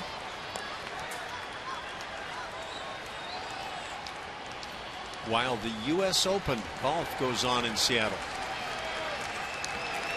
You and Jeff Blum will be behind the ropes, correct? Yeah, and a different site, a different hotel there for us as well. I tell you what, I'd love to find a way to get out there and see some of that great action. You could be caddying if you play your cards right. You know, I did that once. Way back when. Keith Fergus. Caddied for him in the Bob Hope Classic. Nice. Yeah. How did he do?